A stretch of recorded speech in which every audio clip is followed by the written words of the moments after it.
Hey, what's up guys, and welcome back to the channel. And today we're getting into some unhinged true Reddit threads, and oh boy, today's Reddit threads are downright horrifying, disturbing, and like the title says, unhinged. So you're gonna want to make sure to stick around, and I appreciate you stopping by. It means the world. And make sure you like the video and subscribe to the channel. The channel subscriber goal is 1 million subscribers before the end of the year, so please subscribe. And all right, this video will be long enough already, so sit back, relax, grab a drink, and grab a snack. And without further ado, let's get into some unhinged true Reddit threads. Today, I found out my 19 male boyfriend has been cheating on me, 18 female, with his mother for our entire relationship. Oh boy, let's get into it. My boyfriend and I have been together for almost a year now. We met at a mall food court job and immediately hit it off. After a month of knowing each other, he asked me to be his girlfriend. Of course, I said yes. Our relationship has been pretty great up to this point. He takes me on dates, compliments me, and just makes me feel super special. The only weird thing is he would never let me see his mom. His parents are divorced and have been for almost his entire life. The divorce was messy, and his father ended up getting full custody. They had the typical every other weekend and 6 weeks out of the summer setup. I have met his dad and his paternal family, but he would be weird when I brought his mom up. He would tell me things like, "We have a complicated relationship," or "I'll tell you about it later on." After 3 months into the relationship, I began to realize he would never answer his mother's calls or texts around me. He would hastily clear it out or step into another room to talk to her, even if it was just texting. I tried to not let it bother me because I wanted to respect his boundaries. Last week, he spent the night with me for the first time. I woke up around 3 a.m. because of a bad dream and I couldn't go back to sleep. I rolled over to grab my phone in the dark, but accidentally picked his up instead. I looked at the messages from his mother. I opened his phone and began to read through them and noticed they were mostly very intimate. There would be explicit photos exchanged, hardcore intimate texting, and messages for them to meet up for intimacy. I read the conversations in disbelief. I tried to pretend like it wasn't real and I dreamed it. A few days later, I confronted him about it. It didn't take long before he broke down and told me everything. He had been having intimacy with his mother since he was very young. They usually have intimacy once a week, sometimes more. They've been doing this throughout our entire relationship. He never told her that he had a girlfriend because he wanted them to still have their weekly sessions. At this point, I don't know what to do. I love him with all my heart, but I'm so disgusted with him and his mother. I haven't talked to him since he told me everything. After he told me, I ran out and drove to a town 2 hours away. I blocked him on every social media and his phone number. I changed the locks to my house. I have also called the weekend to work so he can't find me. What should I do? Make it work out or break up with him? Update. Thank you everyone for your advice and kind words. I have decided that I'm going to talk to his dad and him both. I'll talk to his father first, then him. That way, his father can help me figure out what course of action we may need to take. I messaged both of them an hour ago. His father agreed to meet this afternoon. I unblocked my boyfriend and I'm still waiting on a reply from him. I will update later after I talk to them both and decide what I should do. And then the OP gives us an update the next day, and it reads as follows. I have no idea where to start with the events that have occurred within the past 11 hours since I last posted.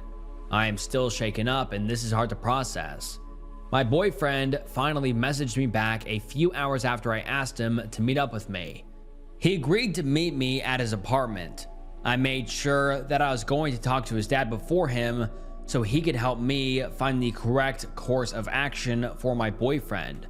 Well, I met with the father. We will call him X. I was so scared before talking to X that I was shaking. My voice was unsteady, and I had tears in my eyes when I walked in. I had no idea where to begin. X looked concerned, so he sat us down across from each other. I told X that I believe his son has been SA'd for 6 years now. Of course, X was taken aback. I started to tell him about what my boyfriend told me. That's when X started to be more and more puzzled. He stopped me while telling the story I knew about my boyfriend and his mother. X told me that there's no way this is completely true. When he says this, I start getting confused as well. X tells me that my boyfriend's mother died in a car accident when he was 8. X never remarried or had a girlfriend. At this point, I am dumbfounded and I have no idea what to say. X tells me that he didn't think my boyfriend's mother was SA while she was alive, or why my boyfriend would even tell me this. X also tells me that he has no idea who mom might be on his phone. I take a few minutes to calm down and think before I head over to my boyfriend's apartment. The drive was only 10-ish minutes from X's house to my boyfriend's. I took this time to process what X told me and what I would say to my boyfriend. When I got to the apartment, I promptly went inside. I demanded answers immediately. I asked the truth about his mother, the messages I saw, and if they've really been having intimacy since he was young. Of course, he apologized again and gave me the same story, but it made me angry. This is where I lost my cool. I yelled and told him that X told me that his biological mother had been dead for almost 11 years. I told him I knew there was no way the story he told me was true because his mother passed away when he was 8 years old. My boyfriend became silent and looked down. At this point, I was crying uncontrollably. I felt so bad for what happened and I wanted to get him therapy. I was willing to forgive him for keeping the secret from me. My boyfriend was silent for a few minutes, then finally spoke to me. He told me he had made the whole story up. The contact he had his mom was an ex-girlfriend he regularly hooked up with. She was 20 and a bartender in our city. He put her name as mom so I wouldn't get suspicious that he was talking to another woman so often. He didn't think I would find out, so he fabricated the whole story up. This way, I wouldn't be mad at him. He told me he figured I would feel sorry for him and stay with him. I felt so betrayed when he confessed this. In the past few days, I went from having a healthy relationship to thinking my boyfriend had been SA'd by his own mother, then to find out it was all a lie just because he didn't want me to know he was sleeping with his ex. He then tried to justify this further, telling me it was meaningless and he only loved me. I told my boyfriend that I want nothing to do with him and left. He tried to follow and pled with me, but I ignored him. I drove home, threw out everything he gave me, and blocked him once again. I cannot believe he lied about something so major just to protect himself.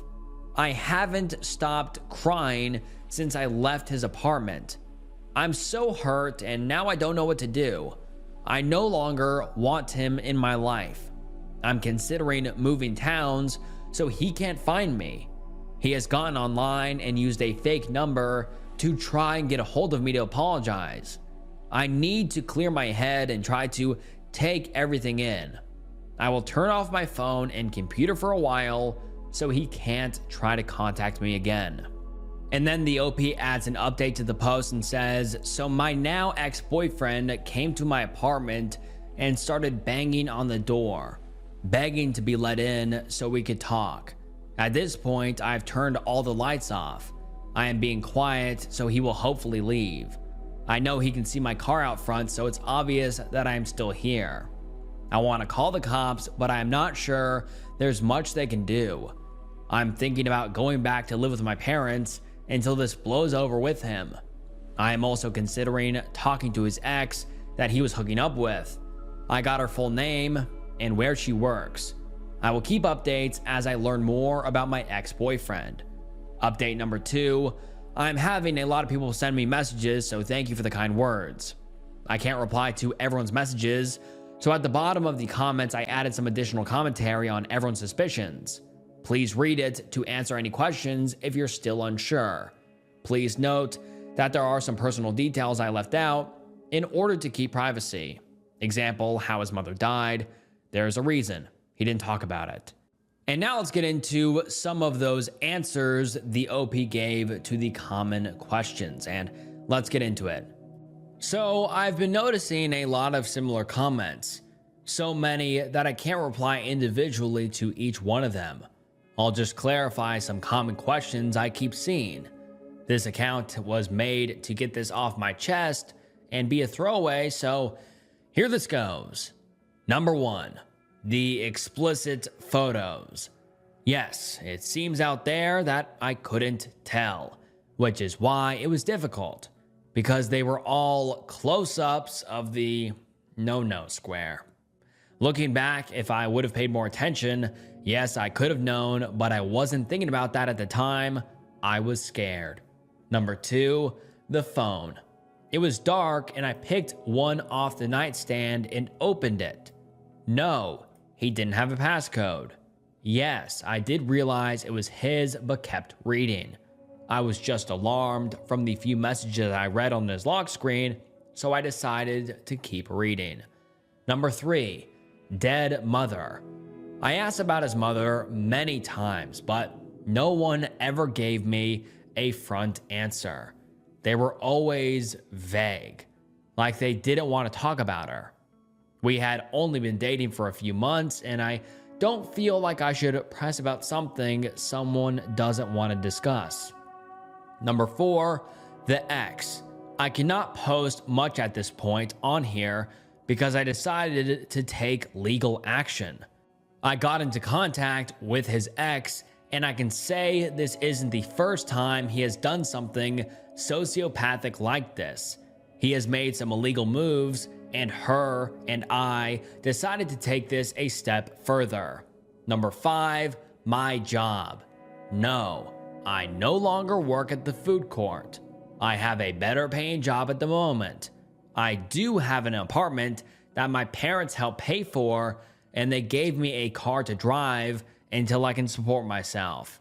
My parents are super supportive and caring. They always have been. They're the only reason I am able to have what I have. Edit. I ended up talking to his ex. We had a long conversation and I learned some other information. She told me she had no idea what I was talking about when I said what he told me. She claims she hasn't talked to him in months because of a restraining order she has against him.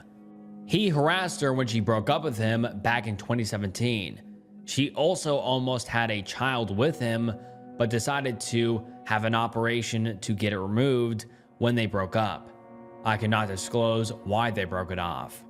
I am considering a restraining order as well, since the ex says she's not who he was cheating on me with. I have no idea who it is. I could care less at this point. I can't tell much else since I want legal action. I have told what I can to the best of my ability.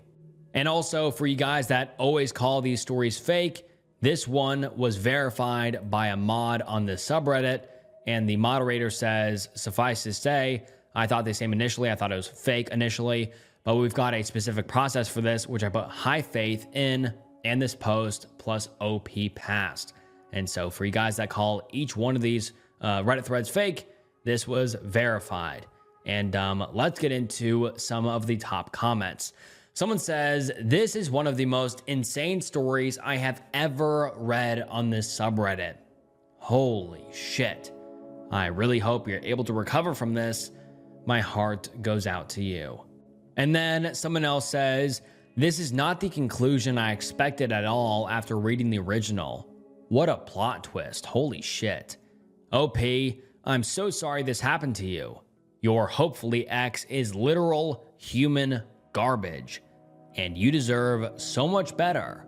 I know it's going to be very hard, but you can do this. I promise you there's another man out there who will treat you with all the respect and love you deserve. And this is the last post we have ever received from the OP, and I really do hope that the OP is doing better now, and I really wonder what happened with the legal action the OP and the ex-girlfriend took. I'm very curious how that shook out, but I guess we will never know. But comment down below, what are your guys' thoughts on this? I should have sacrificed myself for her. Originally posted to r/entitled people, and the post reads as follows. So I'm not entirely sure if this qualifies as entitled parent or just someone who's mentally insane, but this just happened a few hours ago. So here it goes. I, 29 male, work for a small hardware store in my city. I'm about 6'2", chubby but still muscular from all the heavy lifting I do for work. Early this morning, me and, we will call her Nancy, who's 49 female, were at the store before opening to do inventory. It was about an hour before opening, and Nancy went outside to grab something from her car. She came back in a few minutes later, at gunpoint, with someone walking behind her. I've never been involved in any kind of robbery before, aside from minor shoplifting attempts, so I froze in place. The gunman pointed at me, telling me to keep my hands visible and follow them. Nancy was technically the opening manager, and therefore had the keys to the store and vault in the back office. So he held me up while she emptied it. He was gone in about 10 minutes, but it felt like an eternity. Our store doesn't have any kind of silent alarm, so once we were sure he was gone, I went and called 911.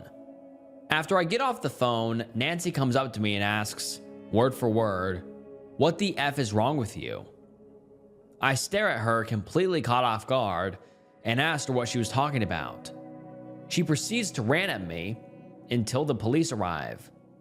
To sum up her rant, she basically said I was a, quote, pathetic excuse of a man, quote, not protecting a single mother when she was in danger. I asked her what she expected me to do in this situation. She expected me to try and get the gun away from him so he couldn't hurt her. It was around that point that the police arrived to take our statements and ensure we are okay. My actual boss is on vacation this week and has given me the next 2 days off, paid. I love this guy. To recover from the shock of the situation and to call him if I need anything. I haven't told him about Nancy's rant yet. I'm still trying to process everything she said to me. Edit, sorry, still new to posting, wasn't sure if this info is relevant or not. Nancy is divorced and her son is a 19-year-old college student who doesn't live with her.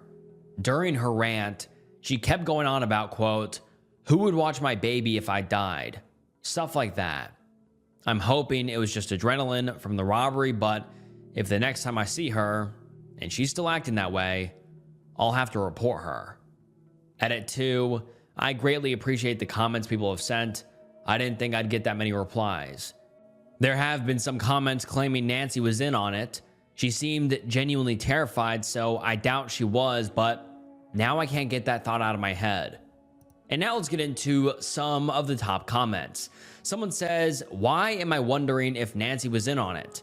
The timing is suspicious. She goes out to her car to say the coast is clear. The boss is on vacation. What businesses have cash in a safe these days? A small hardware store? How much could that be? She must know when the cash is at a decent amount.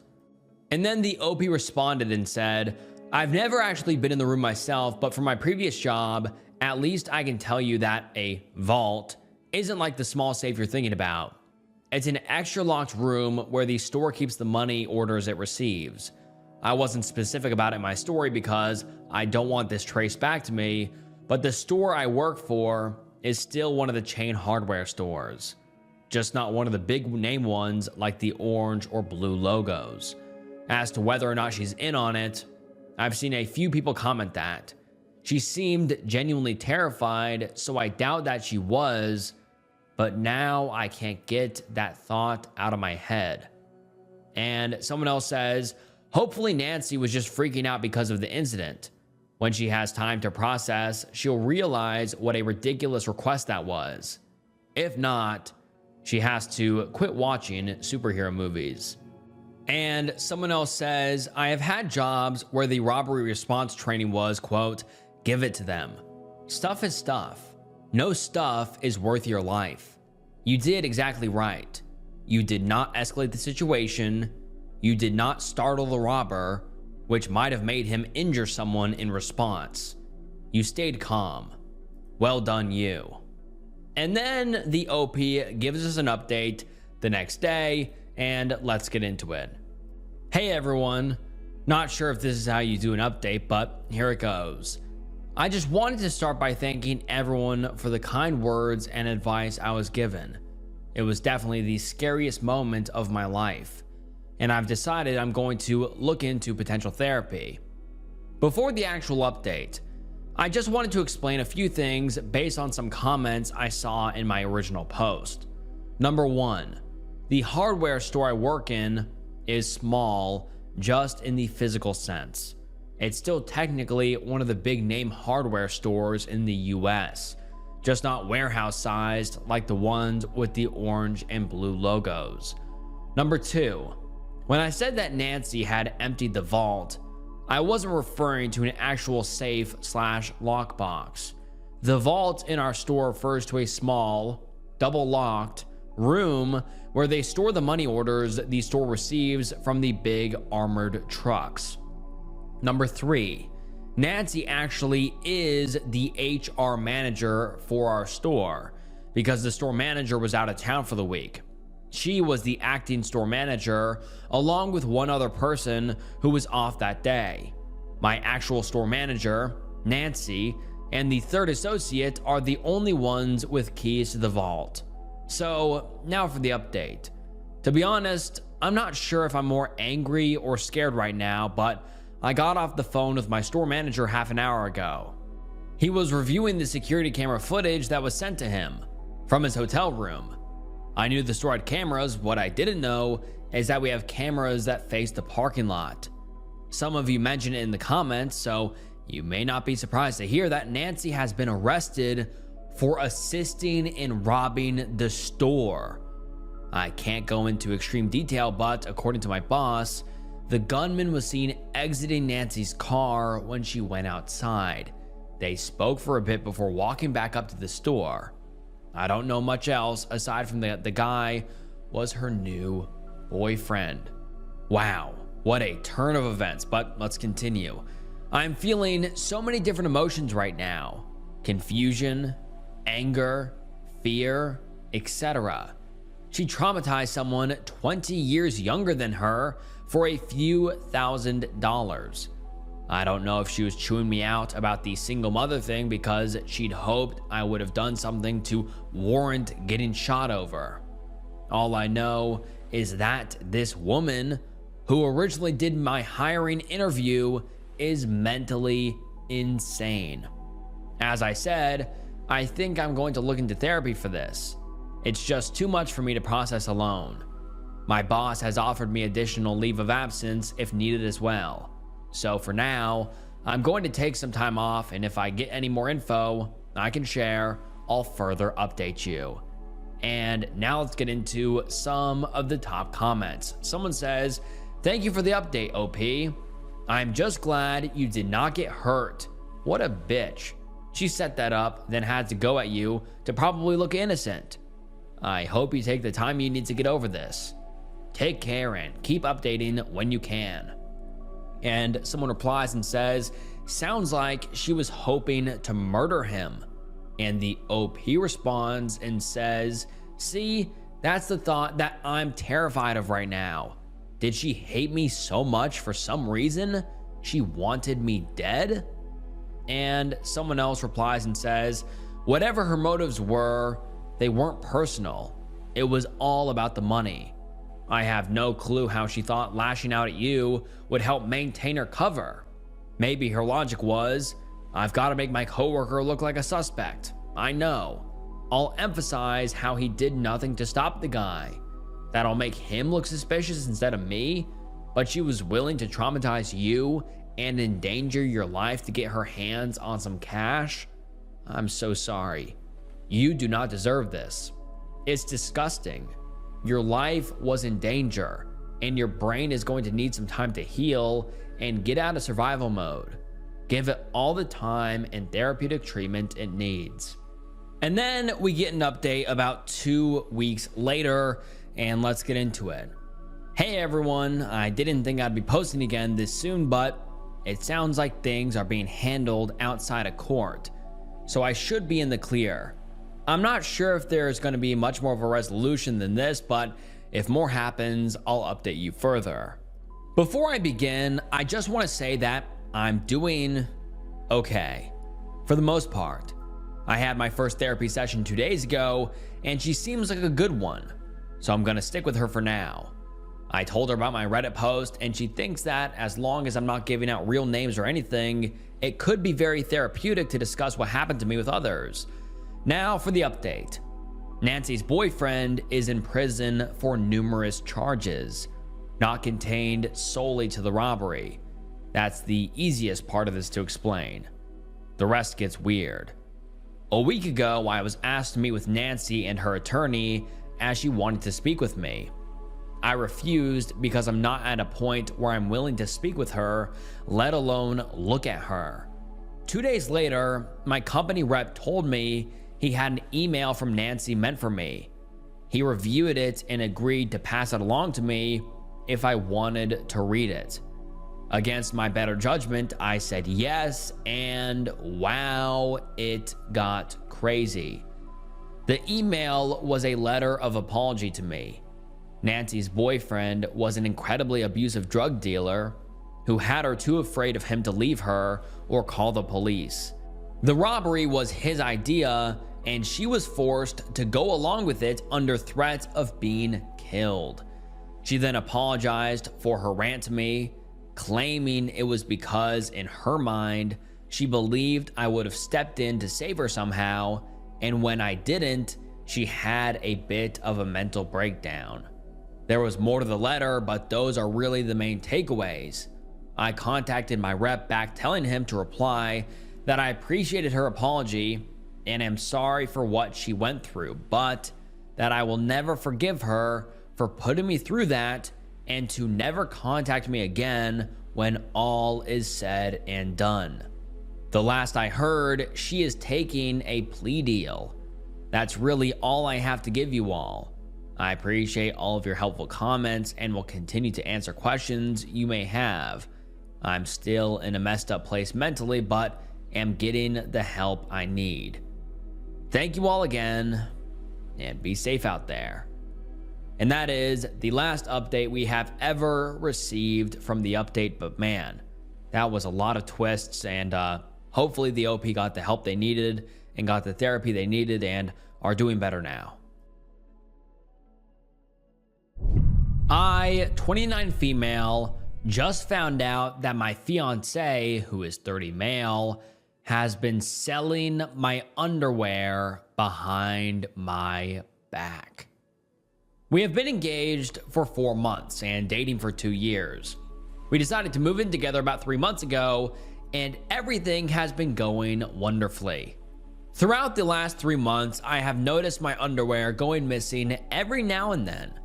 I have thought nothing about it because I probably have like 50 pairs, and I usually keep a pair or two in different bags/purses in case of accidents. So sometimes I will be looking for that specific pair of underwear, but can't find it, so I just assume it is in a purse or bag. Or so that was my reasoning. This morning, I was looking for the matching underwear to a bra I was wearing. I looked all over and could not find them. I asked my fiance to check the dryer in case they were in there. He chuckled and said he had sold them. I assumed he was kidding and laughed and asked him to look for me. He then goes, "Babe, I'm serious."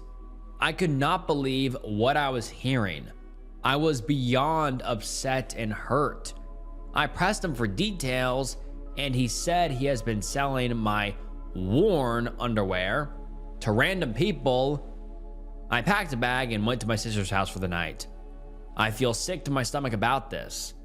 We aren't even broke or strapped for cash. His reasoning was that he wanted to make extra money to get me a nice wedding band. I need advice for what I should do. I am at a loss right now. And now let's get into some of the top comments. Someone says, "Why did he never think to ask your opinion beforehand?" Oh, that's right, because it's creepy and he knew it would cross a line with you. Don't let him try to justify his actions.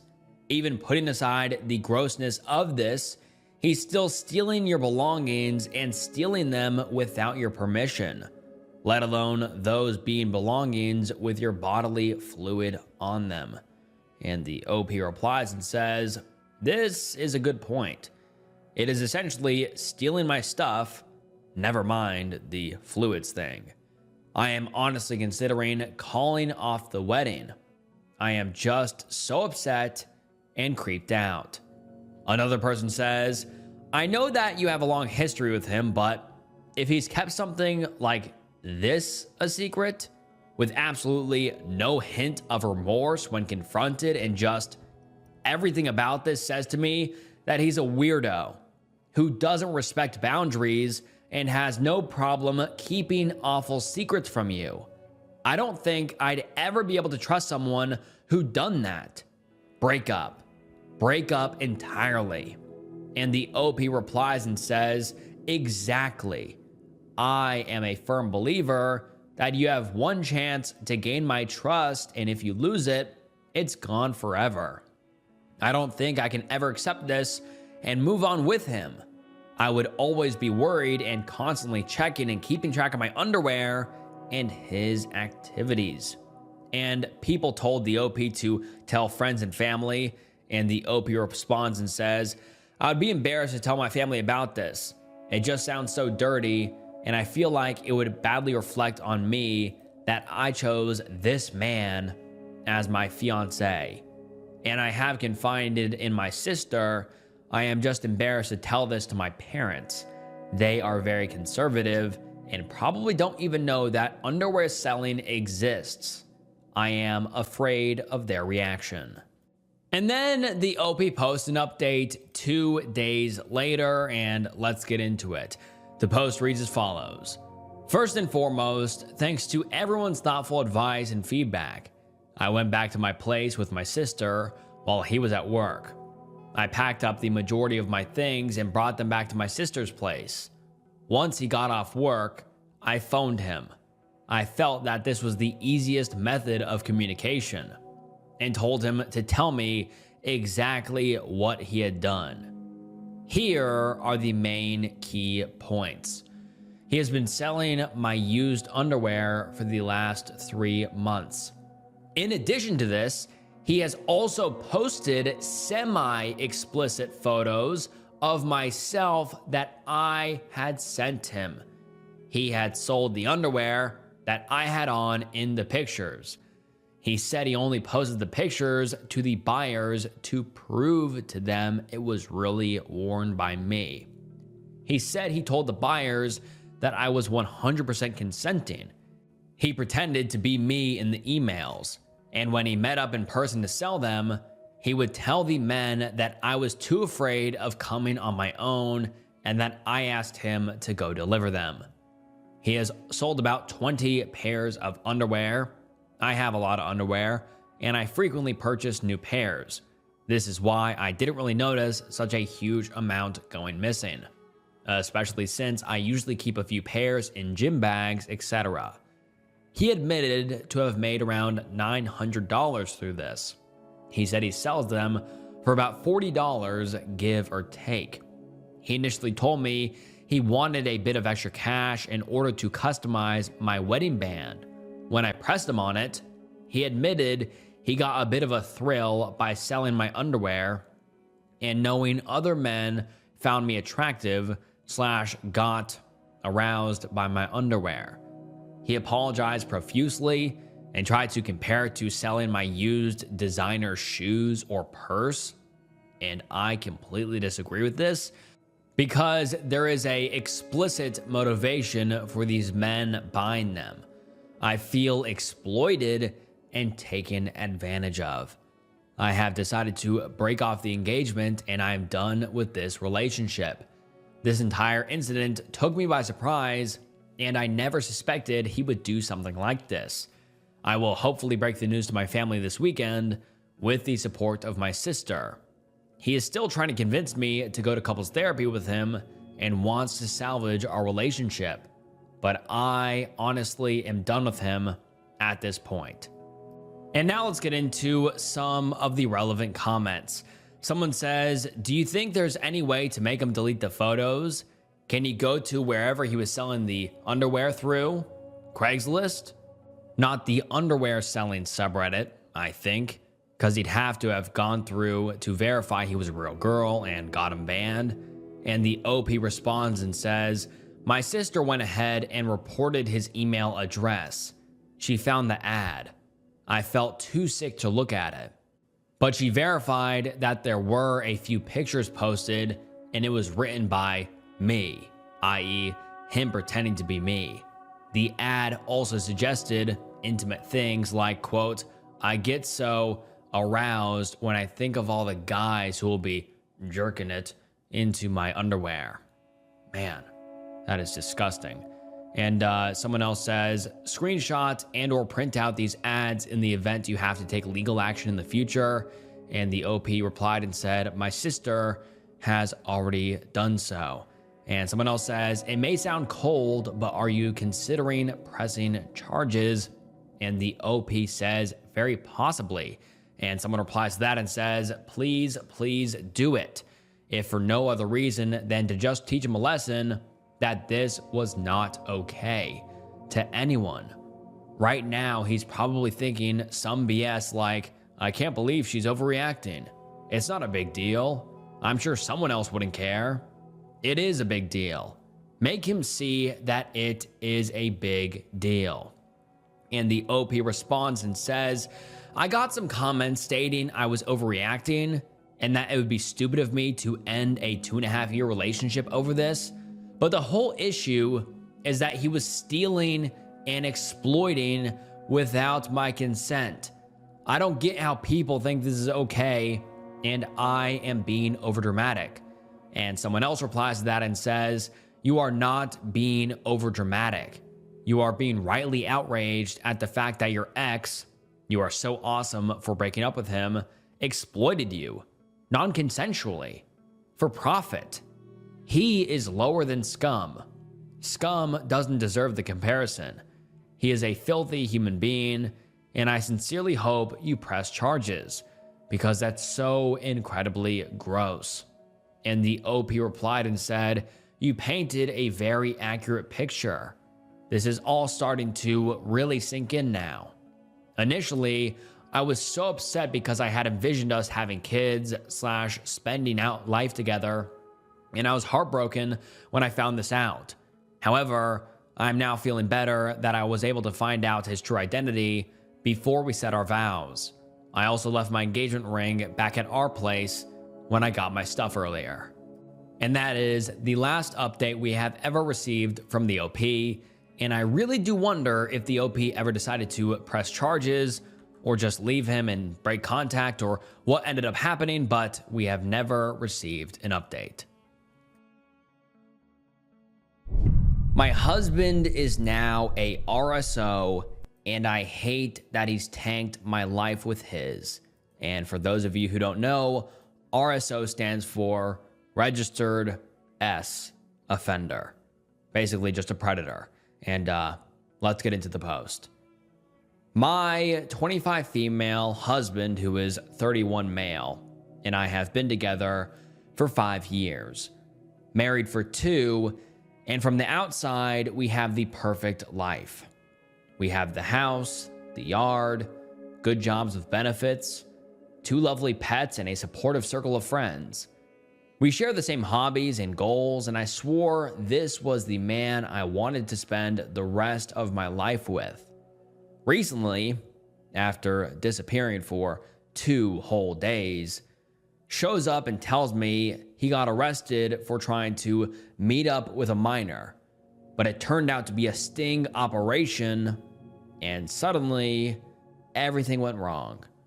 I all but lost my mind worrying for him, and then he destroys my world with this revelation. The trial went on for a whole year and has culminated in that now he has to register for life as a SO. Throughout it all, he has been withholding information from me, and all the information I found out has been through searching his computer and police reports and piecing things together myself. He has been begging for forgiveness nonstop, and his family is also trying to get me to forgive him. My family has been supporting me as best they can from my home country, but they want to pretend that he's not going to have to permanently register with another state if we were to move. Can't be left unattended with a minor, and this shame will hang over our heads forever. I can only be grateful that we live in California, so there wasn't a public notification to our neighbors, but I'm absolutely mortified to go outside anymore. Unfortunately for me, I am an immigrant and therefore a green card holder, and so my ability to stay in the country is tied to him. I love my life here, my job, my friends. I feel as if I've made a real home here. I also resent him for destroying the life we've built as we were discussing children, and now I can't fathom the thought of having children with him. I worked through all my emotions and am ready for a divorce, and I really want to be able to build a life here for myself, but as it stands, it's very unlikely, and so I've been beating myself up that all this work I've put into making this a home for us has been destroyed, and I've basically spent the last few nights mourning. I haven't spoken to any of my friends here, and I honestly don't know what to do. I'm thinking about quitting my job, can't work outside of the California, and just packing up as he can no longer sponsor me once my card expires, and I'll be living here illegally. Edit, thank you all for all the kind words and support. I never could have expected such an outpouring of kindness and advice. I've made an appointment with an immigration attorney, and I've made notes of all the important points and questions shared here. I hope to come back with good news. I will keep my hopes tempered, but I'm blown away by all of these comments. Edit 2, I don't know how to feel that I'm now at the top of the hot post, lol. I think this is the first time this week that I'm crying happy tears. I'm flattered and I'm so grateful for all of the well wishes, and I feel so seen and validated, which is something I've struggled with during this process. Again, thank you all for taking the time to read what was a moment of indescribable despair and overwhelming sadness and turning this into a story of hope. Thank you. And now let's get into some of the top comments. Someone says, wow, please tell me you're seeking some support, therapy, anything, because it sounds very much like you were also a victim, not just now, having him lie to you about it all, but from the start of your relationship. Do the math. You were 20. That's barely an adult. You are an immigrant. And it all leads me to wonder if that power imbalance, that you needing him for support and a green card, all of it was part of this for him. Combined with the age gap, it just raises the red flags for me that even though you weren't legally a minor, You may have been the closest proxy he could find to satisfy his urges. And then the OP responds and says, these thoughts have also crossed my mind. And in the earlier stages, I really didn't talk to anyone as I was told I couldn't talk about the case by him as it was ongoing. The pressure did get to me, and I caved to my sister and best friend, and they have been supporting me as best as they can. I've also been seeing a therapist, and she's been helping me process and work through all of it. And then someone else says, I have a close family member who is a lifetime SO registrant. It is absolutely not worth the trouble. Please don't let anyone guilt trip you into forgiving something like this. I'm really sorry his family are being so insensitive and pushy towards you. And then the OP gives us an update about 3 weeks later. And let's get into it. The OP says, first of all, I'd like to thank you all for the well wishes and support, but also use this time to clarify and ensure that I have no support for his actions and decisions. There were some comments concerned that I was only thinking about me and not the children, but to accurately and wholly capture all of the thoughts and feelings that were going through my mind would require a book at that point. And this post started as a rant/vent on how unfair a situation that should not have involved me took center stage and I became a casualty. For the record, I think what he did was absolutely monstrous and disgusting. And if there was some way for him to spend his life in jail, I would happily support it. Unfortunately for all of us, he was able to waive jail time. I met with the immigration lawyer for a consultation, and like many of you said, he reiterated that his actions should not affect my ability to apply for my 10-year GC. I have a 2-year. The call was very short, and the lawyer let me know that the hurdle was passed, and if I chose to divorce him or not, I would still be fine. Unfortunately, I can only apply 3 months before this GC expires, which would be at the end of October. He then quoted his fees to me, which, woo, I have some saving to do. I'm still reaching out / searching for cheaper avenues to see if I can be represented, but it seems like this will be a waiting / saving game, which, to be honest, I'm not sure I can do. Obviously, I would love to be able to divorce him immediately, but I'm still trying to set up a consult with a divorce / family lawyer to ensure I know all my rights and avenues. Said partner has also forbade me from notifying my neighbors with children, as he is attempting to file an appeal, and supposedly his info will be taken down off the site if there is an ongoing case. His parents have maintained their stance and have not spoken to me since the deliberation, which was hurtful, but my tears have dried up. Needless to say, I've moved into the guest room and have ensured that all my documents are together and safe. I want to ensure I have my GC before I serve the divorce papers, but I also want to ensure that I have somewhere to go, savings for an apartment. If he chooses to kick me out immediately, his name is on the mortgage, not mine, and he makes 3 times what I do. His dad has made it very clear he 1000% supports his son and said something to the effect of, quote, your pain is real, but your options are not. So work it out or go on a plane, which was the most sobering message and honestly a catalyst into wanting out ASAP. I was told that notifying my friends and neighbors was stupid, and I overestimated their need to know / care. To have this life-altering situation boiled down to a binary definitely showed me that they really never cared about how I felt during this, and is a sure sign that this is normal for them, in a sense. He has been treating me as if I committed this crime, and his poor son was just an innocent bystander, which makes me wonder what has been said. But at this point, I don't care anymore. His son has taken the opposite stance and is so apologetic and regretful, and he has now, quote, realized what he had in this relationship, and if he were to lose me, he wouldn't know what to do, etc., etc. And it's so funny how much someone can change right before your eyes. I love this man with every atom, every fiber of my being, and now I'm disgusted every time he looks so much in my direction. I do not speak to him unless necessary, and it's almost as if we don't even live together.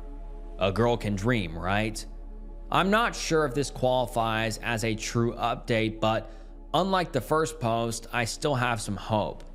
I hope I will be able to fully remove myself from the situation and rebuild what has been a beautiful life outside of this.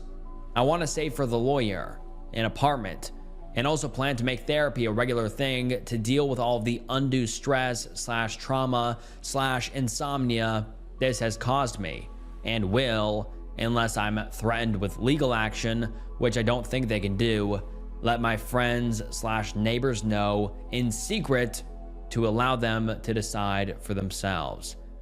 I am less afraid of losing my friends, as I know I would have liked the knowledge to make the choice if I were in their shoes. Thank you all for reading. I hope to have a happier, more positive update later. And then we don't get an update for a very long time, about 2 whole years. And finally, the OP comes back with an update. And let's get into it.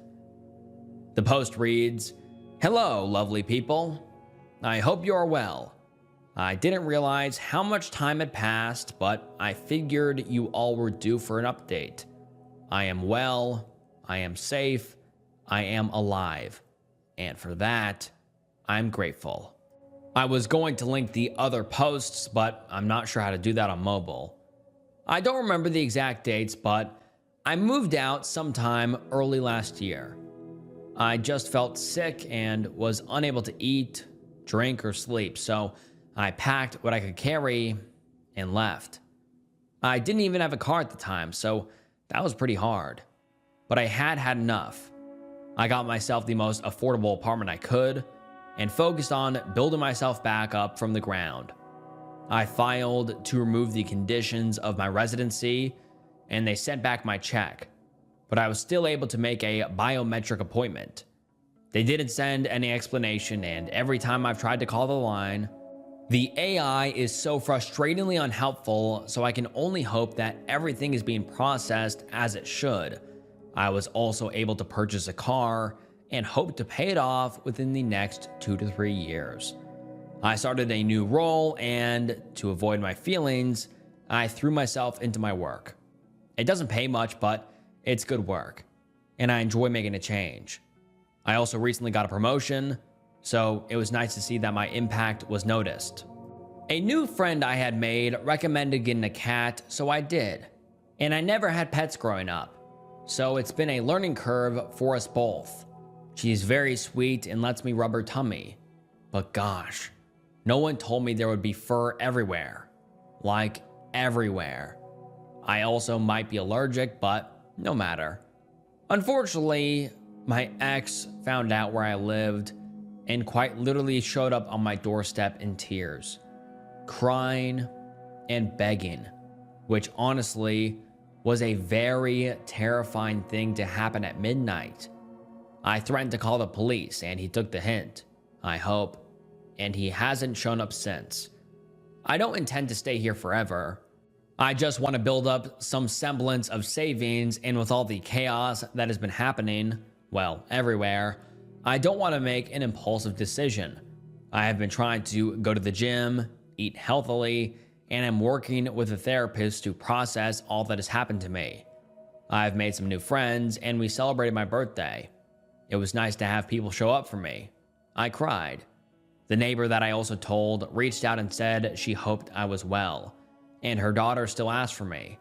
I'd love to meet with them sometime for coffee, but I want to wrap this all up. Earlier this year, I went to the courts to file for divorce and have the papers served. I honestly wasn't sure what the process entailed, and it's been emotionally and mentally a lot. There's really no one I can ask my questions to, and I can't really retain a lawyer at the moment. So I've been reading as much as I can on forums and websites. My family is unable to help me as they have no knowledge or experience, and his family is pretending I'm dead whilst ensuring he has all of the resources he needs because they cannot bear to see their precious son lose an ounce of sleep. They still maintain that he will be off the list soon as they are reopening the case and I am needlessly destroying a marriage. But to be quite honest, I don't care. Just leave me alone. Legally, I'm at the stage where we need to exchange financial information. And his response was basically, quote, "Is it necessary? If nothing will be divided?" I don't expect to get anything, and honestly, I won't even contest the house or alimony. I just want to ensure that I don't sign away my rights or end up having to pay him. I know he makes much more than what I do, so a lawyer is no issue. I am tired of this whole ordeal and just want my name and sense of self back. I've been working on the documents to the best of my ability, but I'm hoping to hire a lawyer for an hour or so to review them and at least point out glaring errors.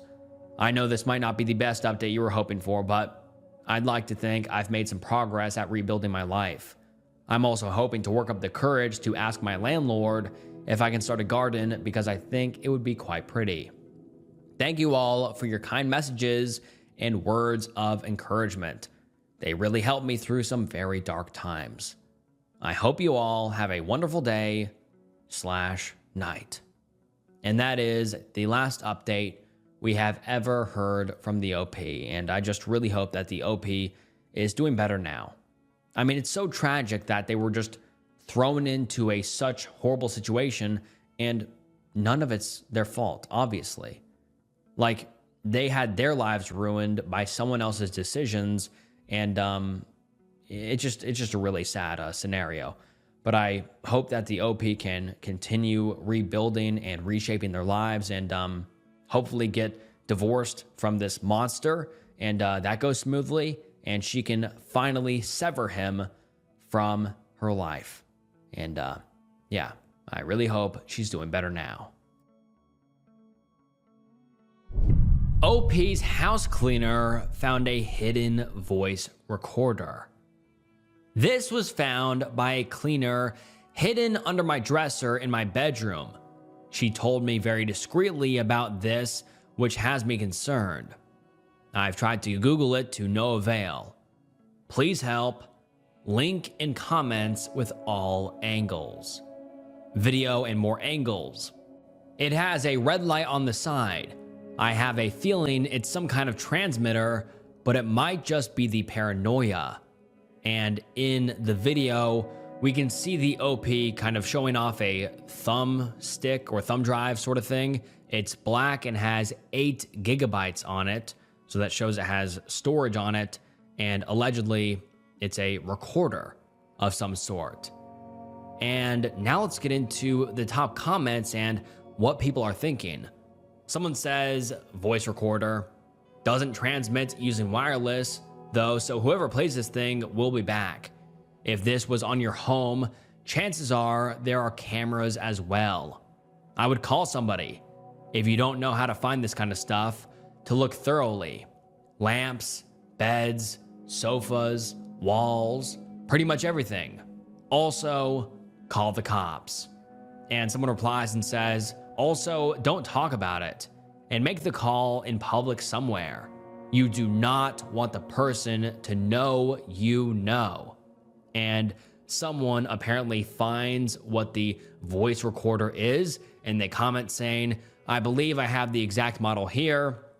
I'm not going to read it all out, but it's basically confirmed it is a micro voice recorder with a voice activated recording, 20 hours battery, easy one button operation, 90 hours capacity.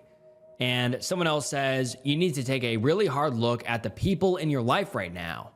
Do you have any suspicions of people that might want to do you wrong? An ex-lover? A creepy neighbor?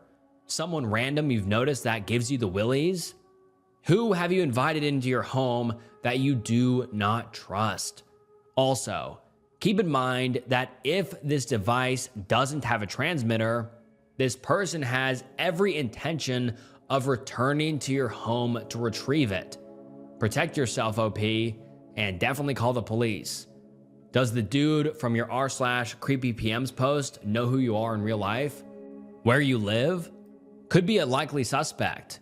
Rejection is a potent motivator for insane and dangerous intrusive behavior. And then the OP explains her living situation, although her comment is deleted and I can no longer find it. But basically she says that she's living with her boyfriend. And I think people suspect that the boyfriend is the one that put the voice recorder in the hidden spot. And the OP says, I haven't confronted him yet. I'll wait until tomorrow while he is at work to plug it into the computer to see what it actually is. I've had messages saying it could be a camera and haven't yet found the exact model yet of what it is yet. I don't want to jump to conclusions. And then the OP gives us an update, and let's get into it. You guys are so kind. I'm updating from the bathroom before bed. I'm avoiding confrontation tonight until I can get a clear frame of mind and plan in place. I'm in Florida, but I'm from the UK. I haven't really got anyone out here. One friend who is on a H-2B visa and shares a bedroom with another girl. I basically called in all my favors when I last left borrowing money from friends. The last good thing I can say is that I haven't done anything wrong to cause him to act this way. I've never cheated, but he has. I think it's partially due to his past actions. He feels this way to set a recording device. He used to be a USA Army Ranger. I thought that might be why he has paranoia. Geez, my mind's going nuts, and I can't read all the comments on this toilet. Just going to pretend everything's okay, and I'll update more in the morning. Thank you everyone with the kind words. And then the OP gives us another update the next day, and the OP says, he found it and took it with him to work this morning. I'm shaking. I was going to go to the library and plug it in today. And then update 2, I asked him whilst on his way to work this morning, had he taken anything from my medication bag in my drawer beside my bed? He said no. Asked if he was sure. He replied that he took nothing of mine. Asked what he took. He replied his thumb drive. He was looking for it. I proceeded to act dumb, then said, are you sure it was a thumb drive? I asked him if he was sure that it wasn't a recording device. He admitted he took it, but also said he left it there for the cleaning lady to record her, which honestly seems like BS to me. I told him I'll be coming to his work to retrieve it. It'll most likely be wiped. I asked for a receipt from when he ordered it, and he said he bought it off someone from work who uses it to record meetings, which seems highly unlikely. I'm going to my friend's house with things for a few days. I know this is so unhealthy. I invested 3 years of my life into this relationship, turned down jobs and a master's degree to make it work with him. I don't even care if you see this, Ken. Maybe reading other comments will make you realize how insane and controlling you are. Thank you to everyone who has been so kind to me, and everyone who hates my nails. I don't give a fuck. There's bigger things going on in people's lives than taking an opinion of nail varnish. Update 3, so he is at work. I went there to get the recording device for my own evidence and came back to the house to get more stuff. I go to plug into the device into the computer and find this sitting at the computer desk. Spy camera leaflet. I've searched the room, I can't find it. I don't know where it is. And the OP links a picture, and it's titled, You Guys Were Right, and it is a spy camera leaflet. That is terrifying. I mean, it literally says spy camera instruction. I mean, that is just terrifying. Now this confirms that there is cameras somewhere in her house or possibly in her room, or who knows where they are, let alone just the audio recording. This is terrifying, but let's continue. I've sent the mods everything regarding my own background as UK and USA resident, evidence of my phone being taken, and the post regarding parking ticket as people think this is fake. Didn't think it could get worse than the recording device. I'm going to the police to report this and have been made aware that Florida is a two-party consent state when it comes to recording. And I'm staying with my only friend here in Florida until I can get the plan on how I'm gonna get back home, the north of Ireland, part of the UK. And now let's get into some of the top comments. Someone says, please put your important documents, especially travel, ID, birth certificate if you have it, social security card, etc., into a bag along with any of your devices which can connect to the internet. Take them and some essential items / toiletries and leave the house now. After you leave, write a message immediately to your family / trusted friends and tell them you are not safe and have to leave. Now is the time to leave. No explanation. Do not answer if your ex-partner calls. He may come home early as soon as he realizes that you found the device. People who go to these lengths to control and conceal are not merciful. Rational people who will suddenly respect your boundaries or not stoop to trying to hurt you / regain control by any means necessary. Get out. And then we don't get an update for about 3 months. But then 3 months later, the OP comes back with a update titled, I am alive and okay. And the post reads as follows. Hi, anyone who is looking for this. I haven't used Reddit in a while due to, well, this post. My life flipped upside down, and unfortunately I had no one to really turn to for help.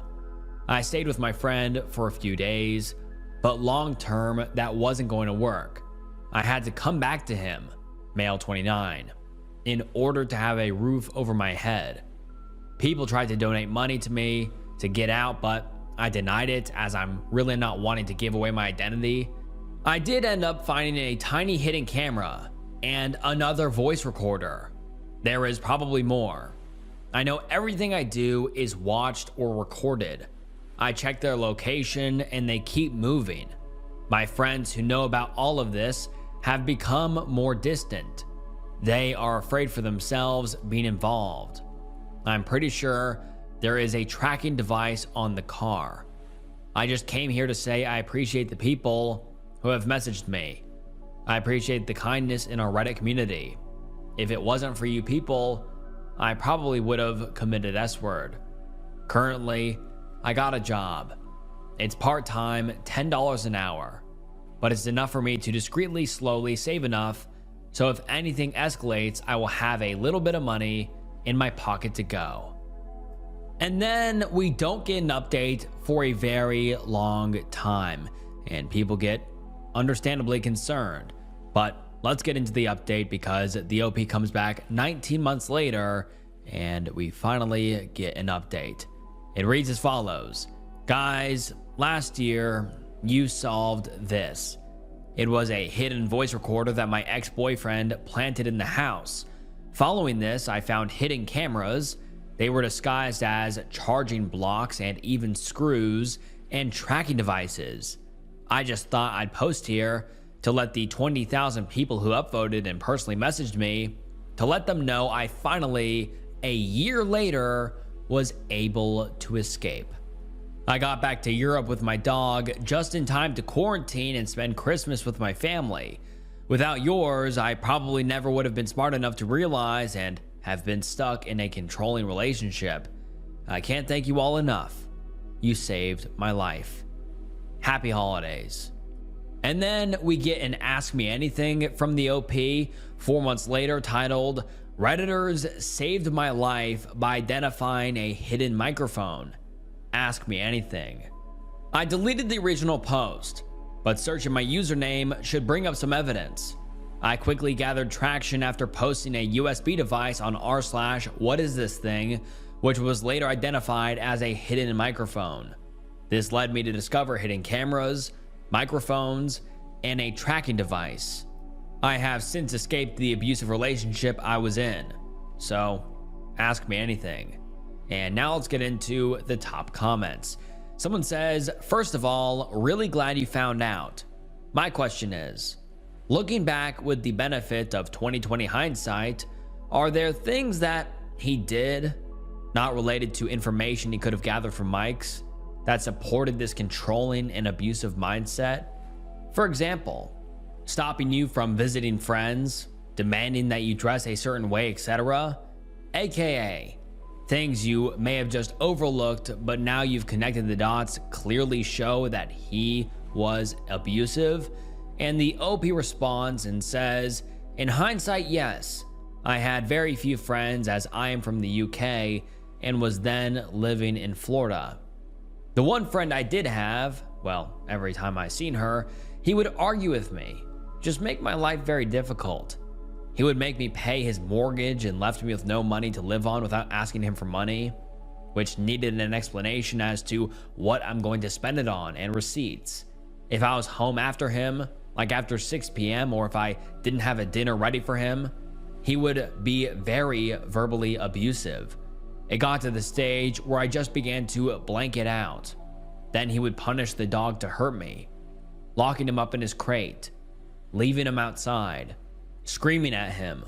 That was the only time I really stood up to him and he became physical with me.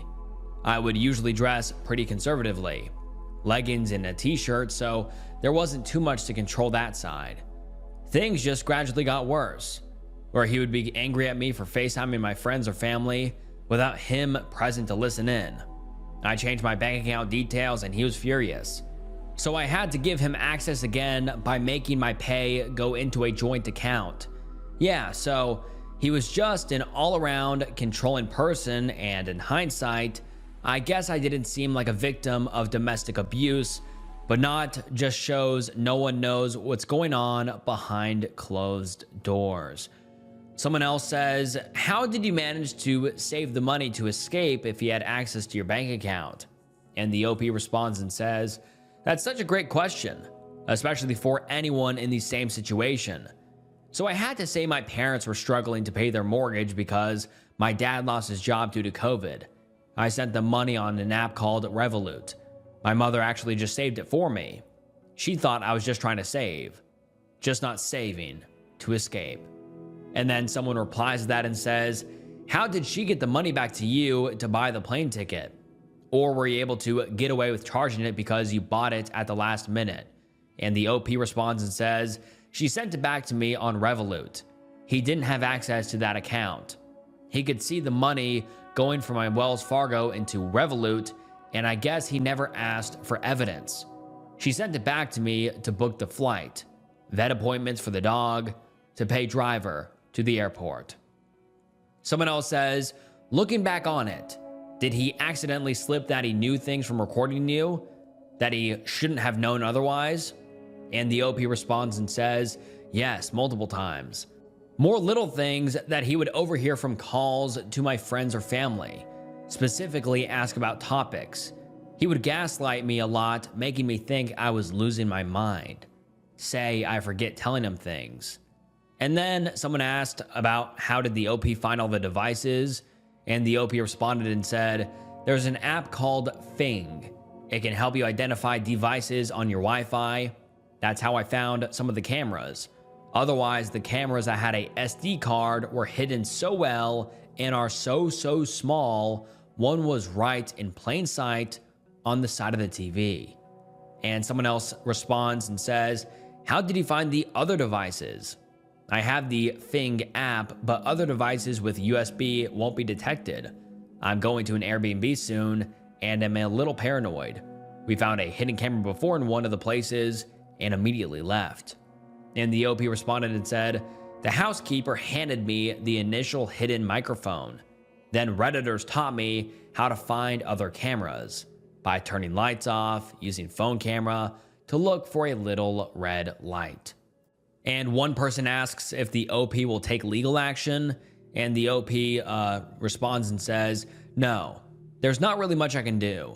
I just want to forget about that part of my life and move on. And then someone else asks the OP if the Psycho X ever tried to contact her, and the OP responds and says, yes, he must have seen a secret camera when he woke up. By that stage, I was already in Orlando airport ready to take off. He first asked the whereabouts of a MacBook, then his multiple cars, then the dog. He then went home and saw I was actually gone.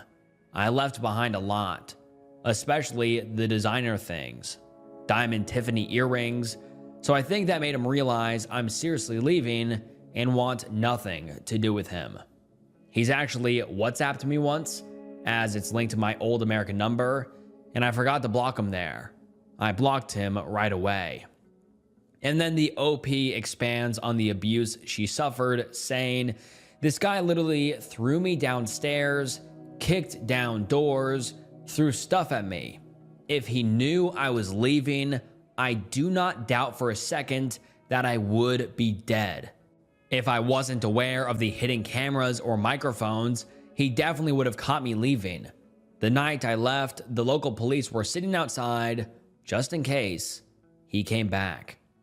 And this is the last time the OP has ever updated us, and I just really hope that the OP is in a much safer space now and can continue her life without this abuser. I mean, truly, that guy is a monster. I mean, throwing her downstairs, let alone spying on her with hidden cameras. Who knows where all the hidden cameras were? What a controlling freak who deserves to be in jail. But like I said, I really hope the OP is doing better now. I, 24 female, am blind, and my boyfriend's friends talk inappropriately about me and joke about R-wording me. The formatting might be weird because I'm typing the whole text myself and not using any speech-to-text functions. I'll try my best to avoid a wall of text. So, my boyfriend, 31 male, and I, 24 female, have been dating for 3 years now. We live in an apartment together, and we're having the wonderful luck, that's sarcasm by the way, of having my boyfriend's two best friends, 32 male and 35 male, as our neighbors.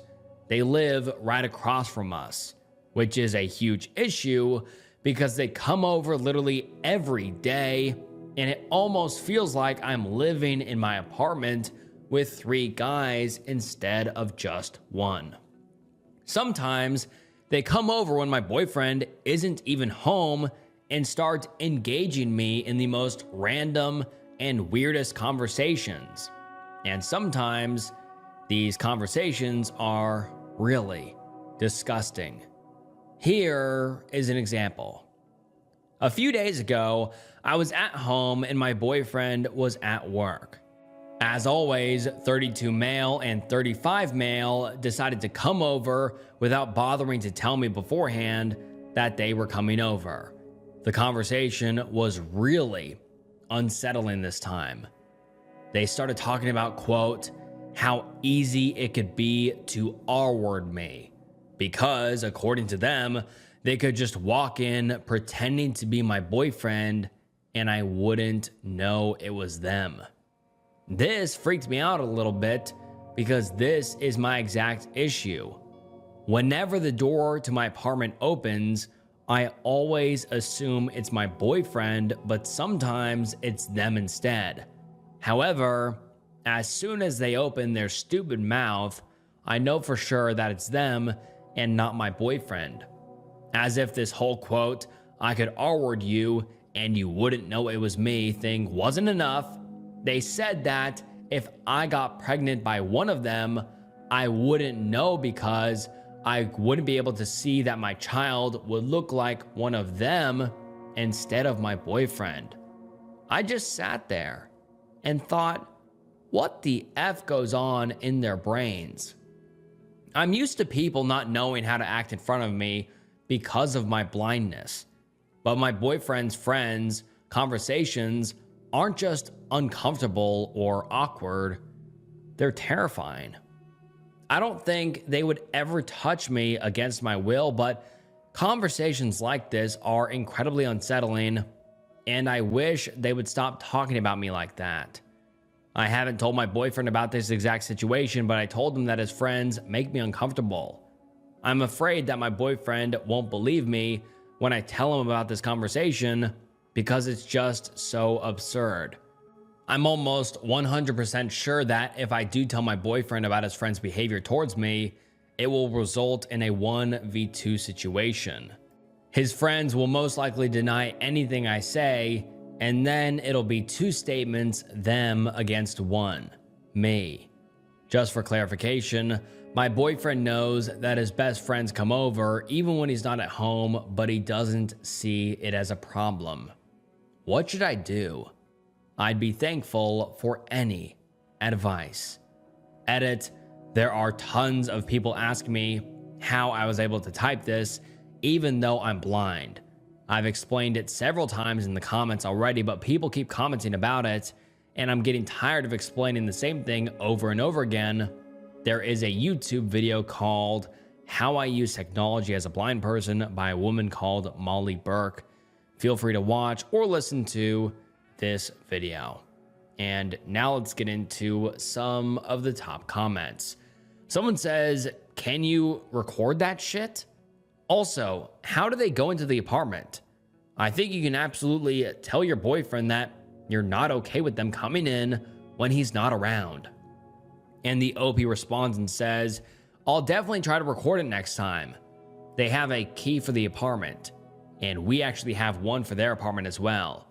But it was supposed to be only used in emergency situations. And someone else says, tell your boyfriend about the conversation in detail and tell him that his friends are no longer welcome, especially if he's not around. OP, most women your boyfriend's age have never put up with this sort of behavior in the first place. Just popping in whenever? Simply nope. If your boyfriend doesn't believe you or takes his friend's side, break it up. Get out. They have their own home. Why do they need to come over when it's just you?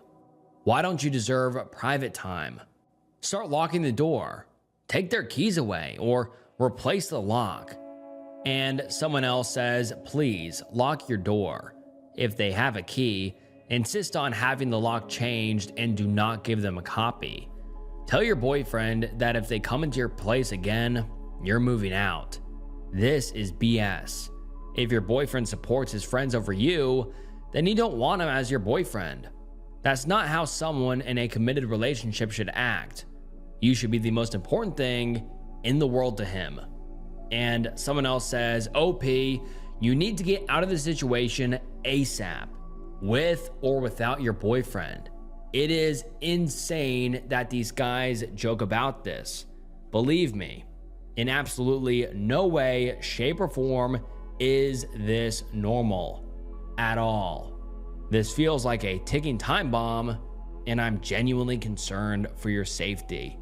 And someone replies to that and says, I honestly feel sick to my stomach imagining how incredibly unsafe OP must feel.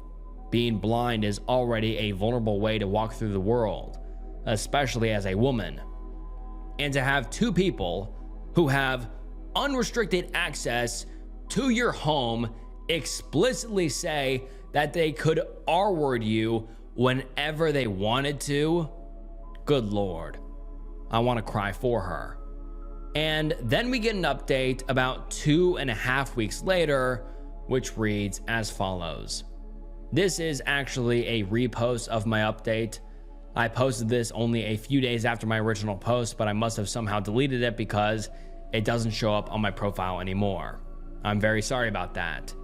Using technology as a blind person doesn't always go smoothly, but at least I was able to find the saved copy of my update on my laptop. And before anyone asks again, yes, blind people are able to use computers and phones.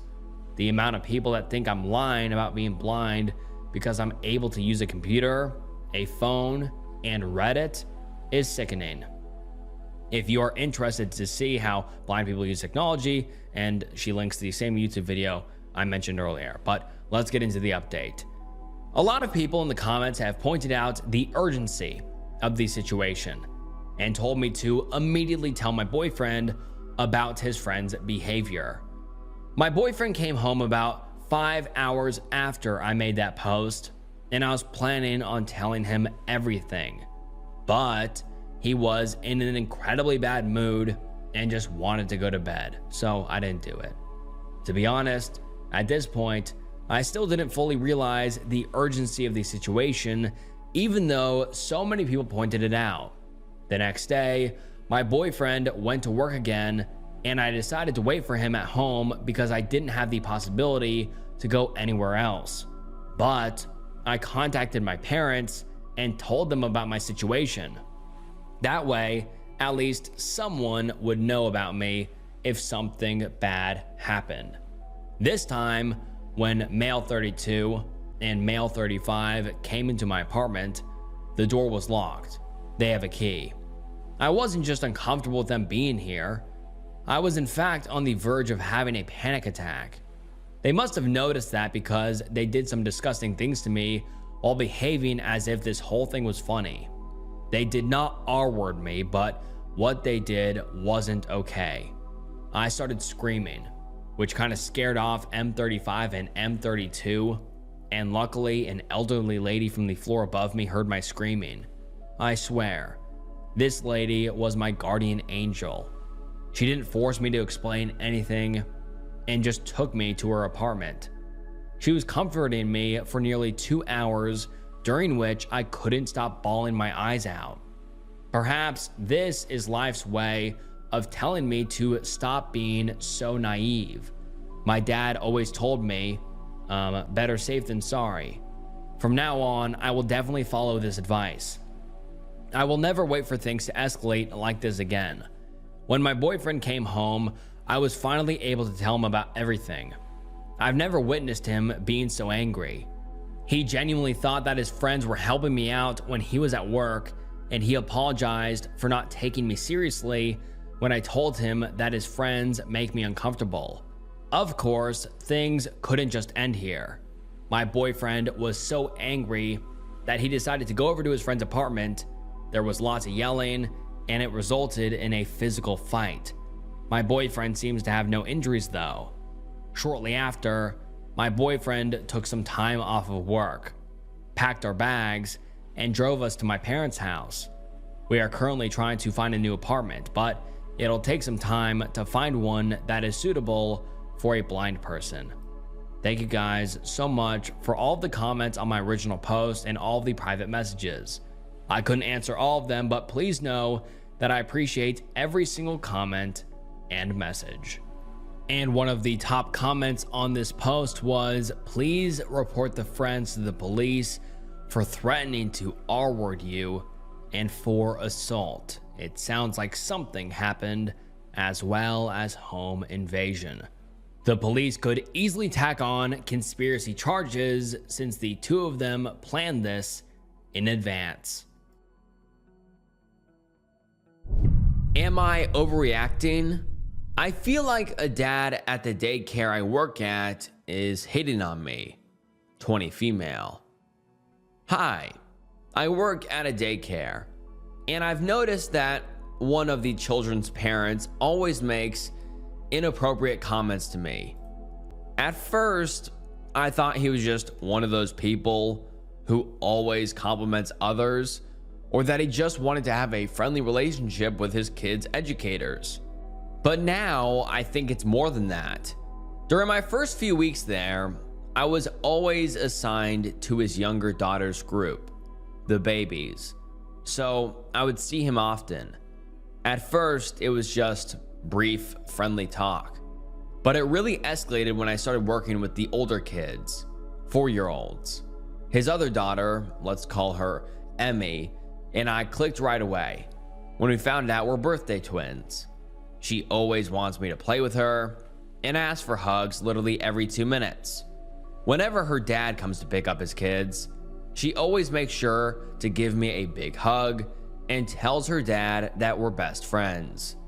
Last month, Emmy's dad and I ran into each other at the grocery store and started small talk. We were mostly talking about Emmy, and he just kept saying how much she loves me and that she wants me to come over to their house. I said something like, "Oh, she's so cute. I love spending time with her too," and tried to end the conversation. But he just kept talking. I noticed him looking at my chest a couple of times, which was one of the reasons I wanted to leave. He then offered me a ride, and although I initially declined, he kept pushing it, so I accepted. I didn't let him see my house. I told him to drop me off downtown. Since then, I kept running into him, but to the point where I don't think it's a coincidence. He doesn't live in the same neighborhood as me.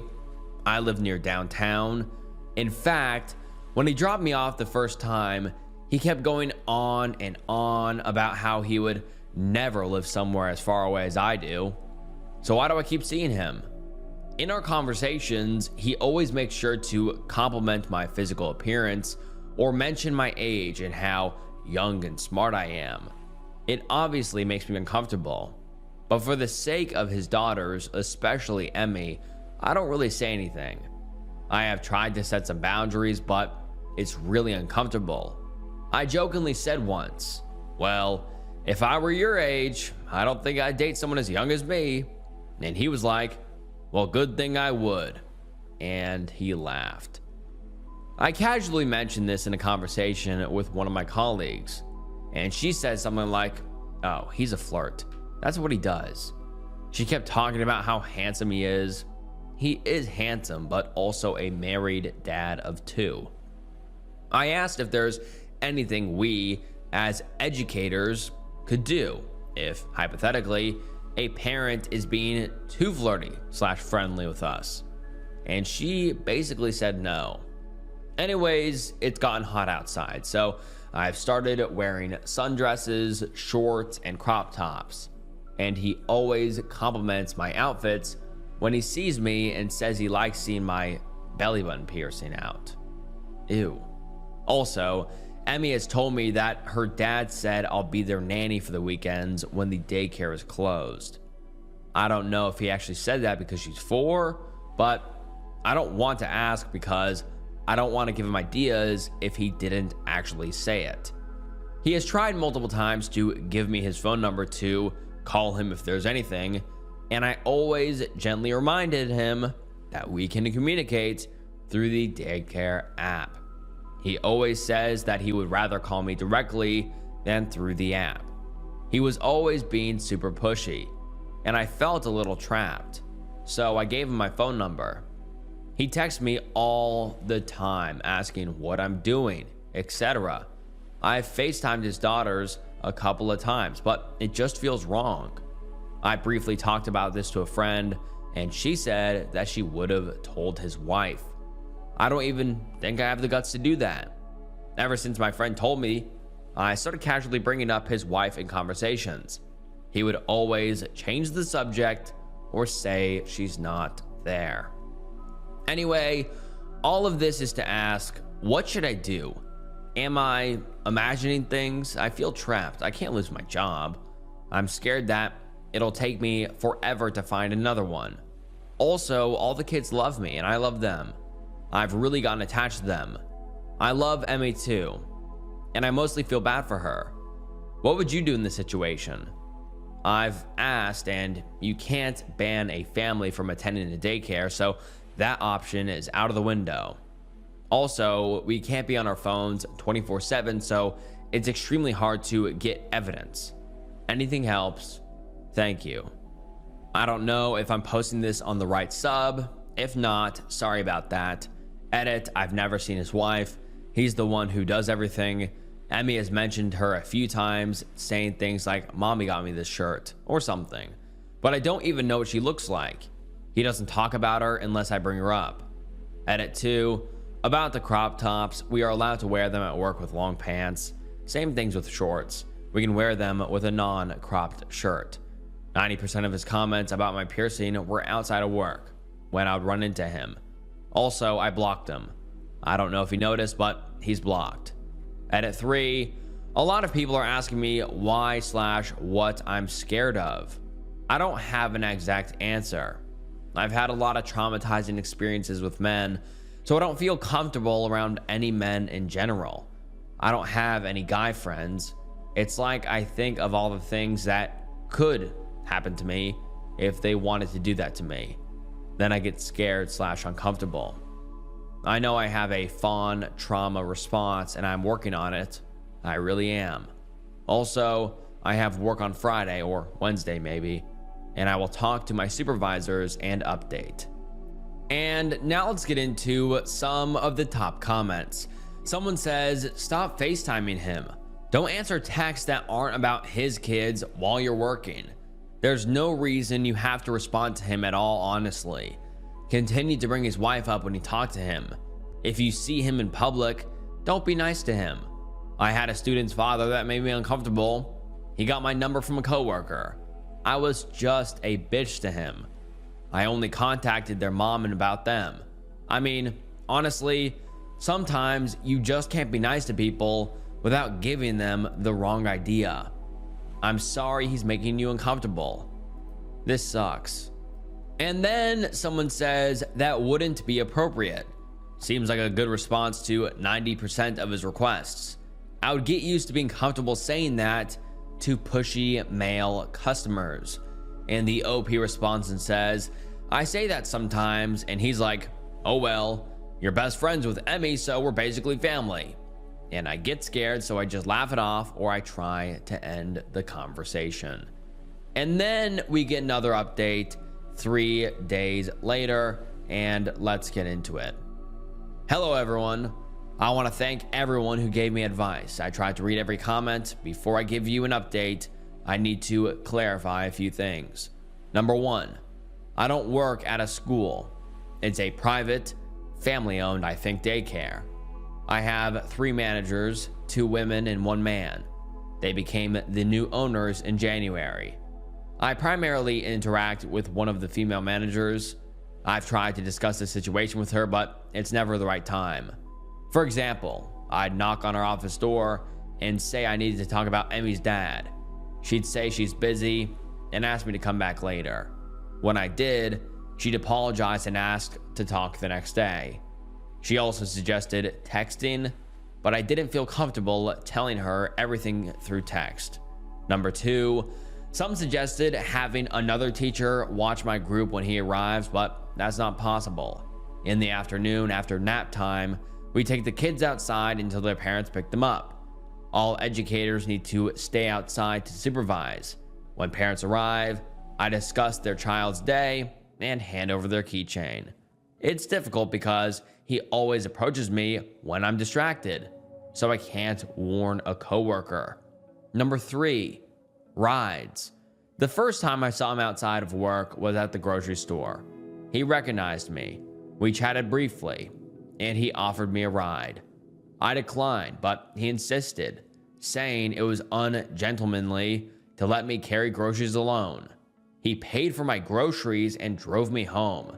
Despite my discomfort, I sat in the back seat, but still, I shouldn't have said yes. I was just so weirded out by the entire situation. The second time was at a gas station. After hanging out with a friend in his neighborhood, I stopped there for a drink. He saw me and again offered a ride. He was pushy, so I reluctantly agreed. That was the last time I accepted a ride from him. Number 4, clothing. Most of his comments about my piercing happened outside of work. I don't wear revealing clothes to work. I mostly wear sweats. Occasionally, I wear a long sleeve crop top with sweatpants, which my managers don't mind. We're allowed to wear mom shorts, but again, most of the time I wear sweats. Number 5, FaceTime. I FaceTimed his daughters 3 times, and each call lasted less than 5 minutes. I realize now that this was inappropriate, but yes, it happened. Number 6, texting. I don't always respond to his texts. If he texts 10 times, I might reply 3 times. The thing is, he often asks in person why I don't respond, telling me he had something important to say. He'd sometimes say that in front of Emmy. Then Emmy says, "You see that, Emmy? She's not nice to daddy. She doesn't want to talk to me." Number 7, I live in Canada. Some suggested carrying pepper spray for protection, but that's illegal here, so that's not an option. Number 8, I don't know his exact age, but I'd guess late 30s to mid 40s. I've never seen his wife. Some suggested they might be separated, maybe. Emmy has mentioned her mom before, but she seems closer to her dad. And number 9, the dating comment. I had zero idea my comment could be seen as flirting. I thought I was indirectly turning him down. When the topic of dating came up, I said I didn't want a relationship. He joked that we'd get along great, and I responded by saying, "Don't you think you're a little too old for me?" And he said jokingly, "Oh man, don't say that. You're very mature." That's when I said that I wouldn't date someone my age if I were his age. And then on to the update. I was only scheduled on Friday this week, but ended up working today too. I texted my manager saying I have something very important to tell her about a parent and that I'm afraid for my safety and it could be compromised. She asked me to come to her office before work to talk about it. I was very scared because reading the comments made me realize that I could lose my job because I gave him my number. But I still told her everything. Looking back, I missed a few things, but I told her the most important things. I told her about how in the beginning, when I was assigned to his 2-year-old daughter's group, he was very friendly and nice to me. But it escalated when I started caring for Emmy. I told her about the grocery incident, the gas station incident, and seeing him near my neighborhood. She kinda defended him by saying that I live near downtown, so it's not a miracle to run into someone there. I then brought up the fact that, yes, I understand that, but he's told me that he enjoys staying in his neighborhood and that I live so far away. And he doesn't understand how I'm able to work at a job so far away. So it was weird to see him so much. I think it made her understand more. I told her about the comments about my appearance. I asked her if it was possible to get assigned to another group, and she said yes. I told her about me giving him my number after feeling pressured, and she said that I shouldn't have done that it's very dangerous to give out personal information like that. She also said that, especially with my job, all communication must be through the app. She said that she was a little more upset at the dad because he's been attending that daycare for almost 4 years, and he knows that parents are not allowed to do that. I then told her about how he makes Emmy play with her friends when it's time to go just to talk to me longer. She said that since I won't be assigned to Emmy's group, I won't even have to talk to him at all. She said that she'll take care of it and let the other girls know to keep an eye on him. I told her about the FaceTimes and how he told Emmy that I was mean for not answering one time and how he made her cry. She only said that was out of line. I asked if it was possible to ban him from attending, and she said maybe. She doesn't have any solid proof. I showed her some text messages, but she said that he was being friendly in the messages and there was nothing intimate. She said that most of this was basically hearsay, and she doesn't have any concrete proof of him being an actual predator. As for Emmy, we played together on the playground as usual. I think the hardest part for me is to slowly distance myself from her. I did, however, encourage her to play with her friends, but she would always come back every 5 minutes to ask to play with me. When her dad arrived, he greeted me and asked me about Emmy's day and her keychain. I said that I did not take care of her today and pointed to the girl that did. I then got up to get Emmy to tell her to leave. He tried to stop me, but I just kept walking. I didn't really give him time to talk to me. When I got Emmy, I gave her a hug, then stayed on the other side of the playground, and they left. I know it's not much, but at least I avoided an interaction with him today. I think that's it. I tried to answer everything. And now let's get into some of the top comments. Someone says, if he texts you, tell him that you got a memo from work that says all interaction with parents must go through the app with no exceptions for legal and safety reasons, and that you can't risk your job, then block them. Or just block them. And the OP responds and says, he's already blocked, but I've seen some comments saying I should mute him instead to have proof of what he says. I'm not really sure what to do. And then the OP gives us another update the next day, and let's get into it. Hi, I saw some comments asking for an update, so I wanted to share what happened because I am too ashamed to tell someone in real life. I had work from yesterday, 8 a.m. to 5 p.m., then straight to the gym to work out with a friend. I got there around 6 p.m. and worked out until around 8:30 p.m. I was walking home. I live about 10 minutes away from my gym when I heard someone behind me. Looking back, I know I shouldn't have walked home, but I didn't think about it in the moment. I had music in my ears, so I didn't know if someone was talking to me or on the phone, so I just kept walking. I felt the person getting closer and immediately thought, oh my God, what if it's him? I started walking a little faster. After about 2 minutes, the person tapped me on the shoulder. When I turned around, it was him. My heart dropped. I immediately froze. I had practiced what to say if I ever got into this situation, but of course, I had to forget everything. He acted like we ran into each other and said, hey, it's nice seeing you. I said, hi, nice seeing you, but I have to go. He complimented my hair, I recently dyed it, and said it looked good on me. I said a quick thank you and tried to leave. He then grabbed my wrist and said, I don't like when you act like that. I just froze up. I couldn't move. He asked why I don't take care of Emmy anymore. He said that she constantly asks about me at home and that I make her cry. I stuttered and said I didn't know, that I'm not the one who decides. I said I have to go now, sorry. He then asked if I blocked him. I said I really can't talk right now. He then blurted out that he saw me working out. He was doing all of this stuff, grabbing my wrist, mind you. I didn't know what to say, so I repeated I had to go. He then started looking me up and down in a disgusting way. He was staring at my chest while smiling. He then started caressing my arms. One arm stopped at my waist, and the other one kept caressing my arm. He would sometimes move it to my chest and touch me there. I don't know why I didn't just punch him in the face. I just could not move. Before you ask, I wasn't wearing anything revealing. I had on a hoodie and sweatpants. I even removed my belly piercing because I don't like this type of attention. I eventually quietly said, can you please stop? He looked at me, smiled, and then left. I've been getting SA'd by men in my life since I was young. I promised myself after getting SA'd at 18 by a friend that I would never let it happen again.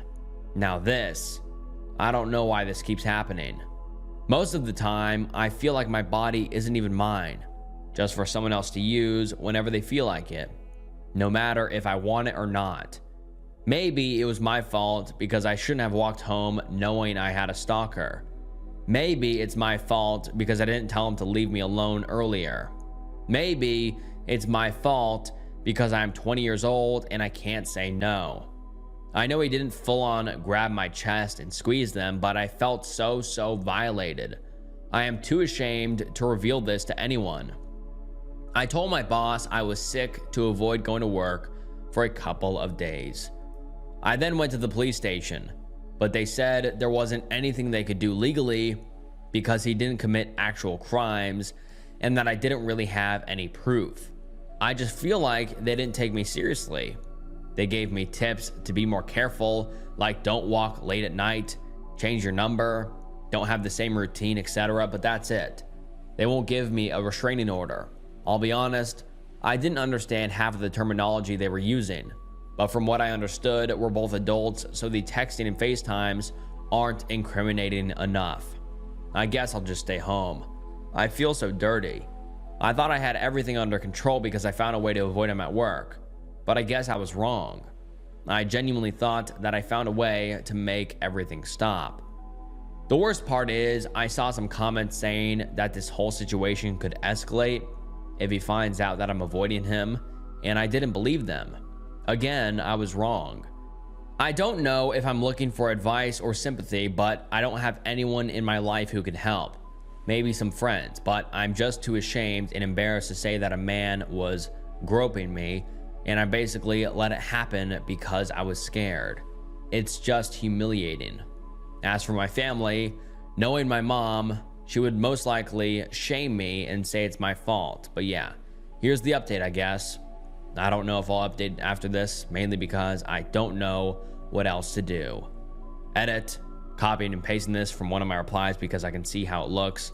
I posted about him 4 days ago, but I started having doubts about him stalking me like a month ago, I think. I talked to my manager Wednesday, and I got assigned to another group. I didn't interact with him Wednesday, and yesterday, he is the one saying that his daughter is crying about not seeing me. I know it's not true. He keeps saying stuff like this, saying things about his daughter to make me feel bad because he knows we're close. When this incident happened, I went straight to the police station near my home to tell them what happened because it's opened day and night. I asked if with what I have, I can have a restraining order, and they said no.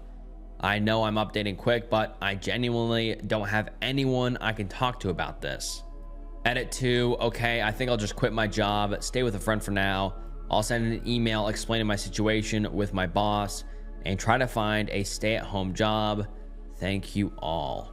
And now let's get into some of the top comments on that post. One user says, R-word alarm.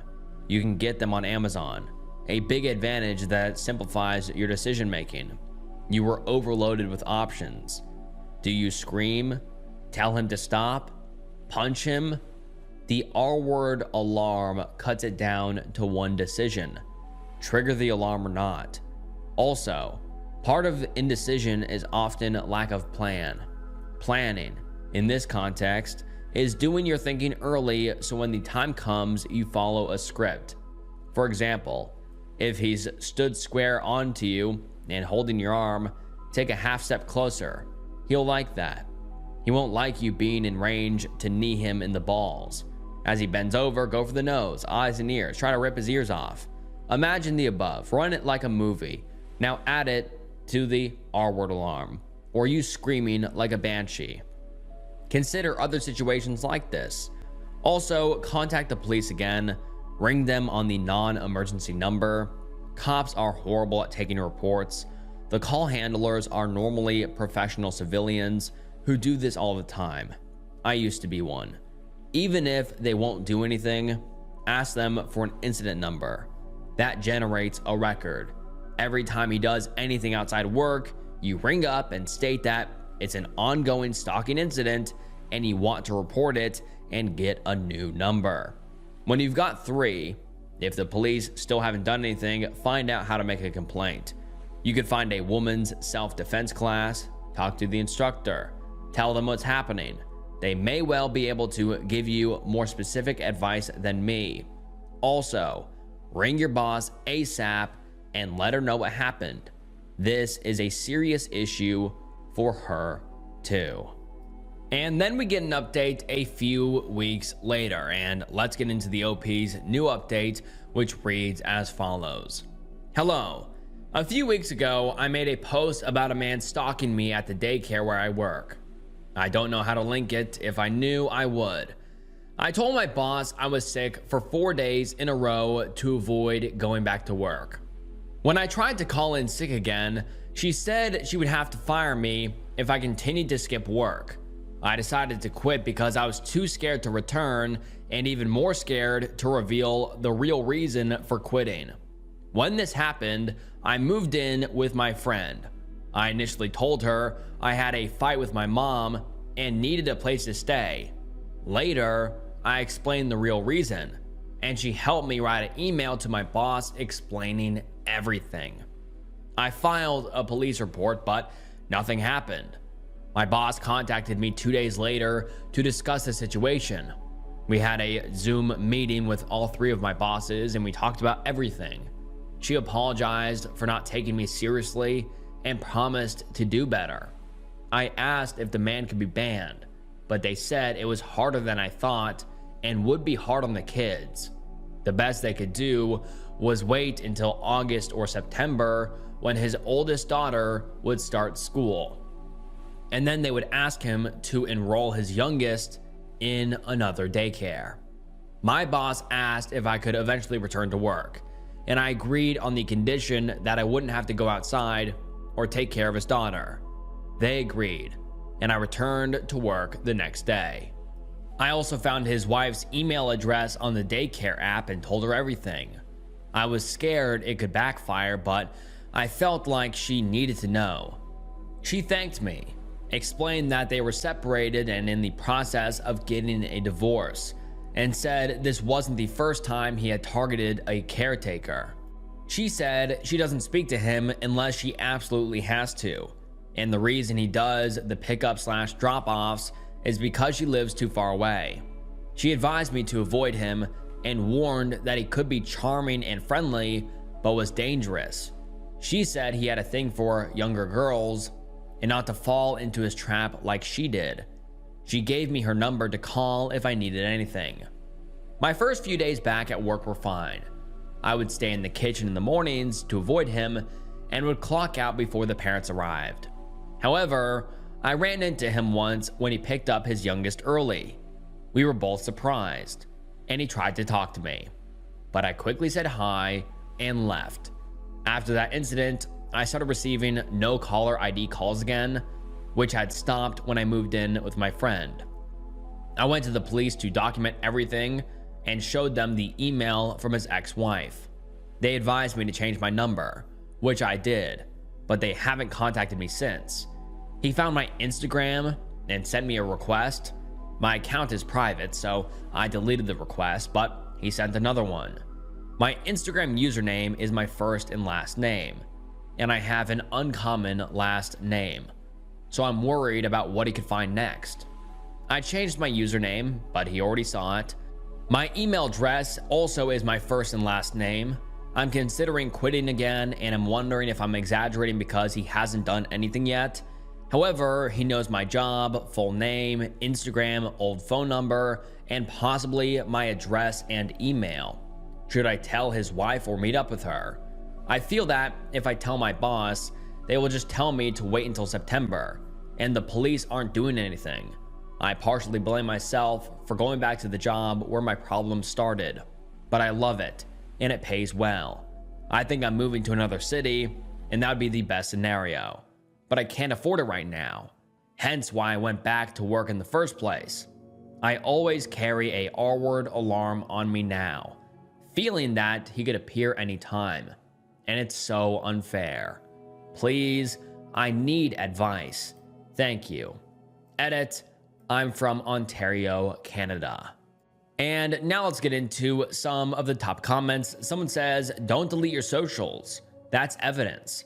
Just ignore it. So it's there to show the police. Evidence is key to the police being able to do something.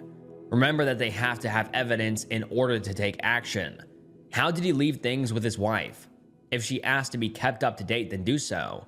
Otherwise, I just check in with her every few weeks. You're doing well dealing with this. I'm glad you got the alarm. Stay strong and document everything. And the OP replied and said, she told me I could call her anytime and give me info about him whenever. I just don't feel comfortable telling her all of this when she doesn't want anything to do with him, so I feel a little stuck. And thank you so much. Someone else says, this is really scary, OP. This man isn't backing down. He's ramping up his stalking by sending Instagram requests after you blocked him on Instagram already. His wife can't fix this. Tell your boss and please report his repeated efforts to your local police department. This is stalking, and stop saying hi to him at all. No words. You shouldn't have to leave a job to avoid a stalker. And the OP responds and says, my boss said it would be too stressful on the kids for them to change daycares right now and leave all of their friends behind, so for the sake of the kids, we will have to wait until September. And yes, I know. I want to stop saying hi to him, but it's like an automated thing. Like as soon as I see a parent or a kid at work, I automatically say hi. I didn't even register it was him at first. And someone else says, have you specifically told him to stop? At this point, it seems like you have enough support around you to do so, and you're not going to get in trouble since they know what's going on. Can you get your boss to intervene and ask him to stop contacting you? And the OP responded and said, yes, and I've told him I'm not interested. I told my boss, but she says to not respond to him. And then the OP posts a few days later with the update reading, "Hi everyone, just a quick update. I am alive and well. I don't know why it's not letting me respond to DMs. Maybe it's me, ha ha ha. I barely know how to work the app. I basically live with my friend now. I still go to work, but I'm trying to find a new job. I'm keeping this one until I can find another.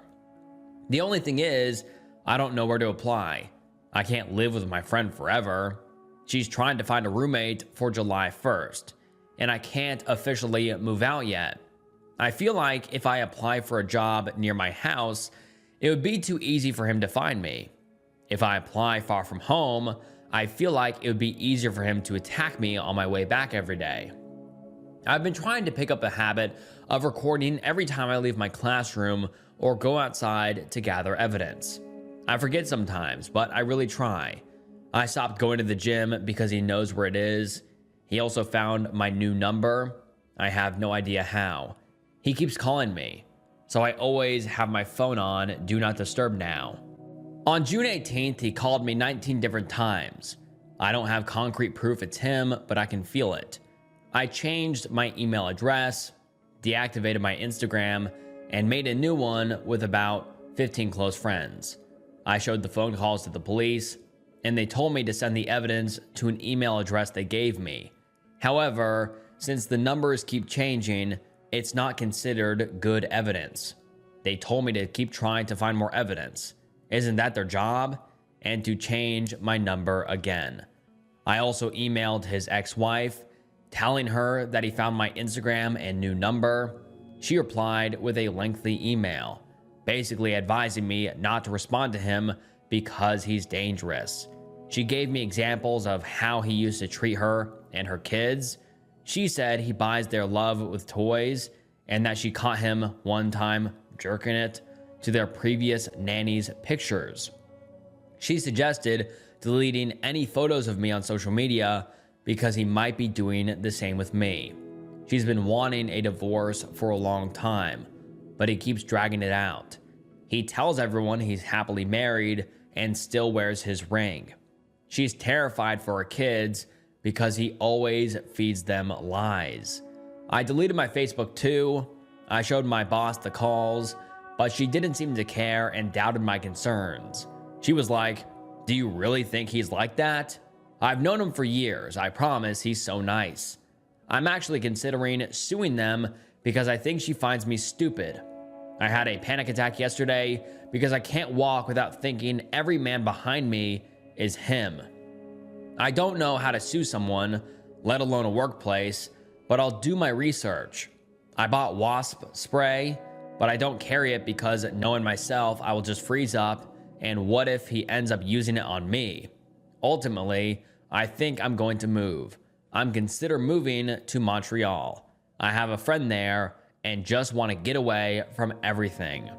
Sorry for posting about the same situation for a month straight, but I don't want to bother my roommate all the time, and I don't want to scare her into making me move out. It's such a weird situation, and it's hard to explain to people. Like, it's not like I'm a celebrity with a crazy stalker fan. But yeah, little update. I guess I'll change my number again. Also, my phone's in French. Haha, don't mind. Judo means Thursday. Vendredi means Friday. And Lundi means Monday. Thank you everyone for the support. I feel less alone. And on the OP's post, she attaches the pictures of the tons of calls she got from this crazy stalker. And yeah, very, very scary. But then we get an update about 2 weeks later, and let's get into it. Hi everyone. Okay, I think this is officially the final update about my stalker situation. On Canada Day, I randomly ran into a girl I went to elementary school with, and we chatted for a while. She told me she had moved to a new place, so I jumped at the chance to ask if she needed a roommate. She said it would be great because she desperately needs someone. I looked up the area and found that I could definitely find a job there. I'll only tell a handful of people where I'm moving, but I am so happy I finally have a place. His ex-wife and I met up at a cafe, and I updated her on everything. I finally told her about how he touched me that one night after the gym because up until that point, I haven't told anyone, not even the police. I also told her that he still wears his ring and says he's married. I shared everything I could, and we comforted each other for a while. She said that one time she went through his work phone and saw videos of their previous nanny, who was very young at the time, changing. Now I'm terrified he may have videos of me because I'm not sure he doesn't know where I live, and I tend to change in front of my window sometimes without realizing it. It also kind of surprised me, but she said not to let him know that he's getting a divorce. She advised me to act like I don't know anything. As for my stalker, I haven't seen him since the incident where we ran into each other near the nursery, but I keep getting calls. People have asked me what he says when I pick up, but he doesn't say anything. He spams me, I answer, then he doesn't say anything, so I hang up. As for my boss, I don't know if there's an HR department where I work. When I got hired, I didn't sign any paperwork. I just gave them my social security number and ID. I sent an email to my boss explaining that I'm quitting because she's enabling S-word harassment. And to summarize, I said that she's failing to protect her staff. I don't want to sue them because I don't want to get into this whole thing. I just want to leave. She apologized and asked to meet up, but I didn't answer because I feel like she will gaslight me. I'm getting my number changed and moving soon. I told his ex-wife she could use everything I told her for her divorce. I told her that she could tell my boss what I told her to, if she wanted. Hopefully, everything's over now, so I can finally shut up about this, LOL. Thank you all. And now let's get into some of the top comments. And someone says, did anyone say how the former nanny got away from him? Did it go on until he fixated on someone else? And the OP responds and says, the wife told the nanny behind her husband's back that they found someone else to babysit and not to come back. And that is the last update we have ever received from the OP. And I just really hope that the OP is safe and doing better now, because that guy was a complete psycho. I mean, he tried to corner her on the street. He was obviously following her, and the way he groped her is just horrifying and disgusting. And I hope the OP was able to quit her job without any issues and move to another city and never have to deal with this creep ever again.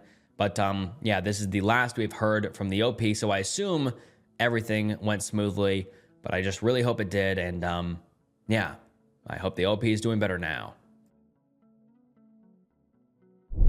And all right, guys, that wraps up some unhinged true Reddit threads. I really hope you enjoyed today's video. If you did, please like the video and subscribe to the channel. It really does help so much. And follow me on Instagram and follow the Spotify, where I also post these. And yeah, thank you guys so much for watching to the end of the video. Your guys' support is literally insane. You guys are the best. And from the bottom of my heart, thank you guys so much for watching. And yeah, once again, thank you guys so much for watching. And this was Snook, and I'll see you next time. Bye.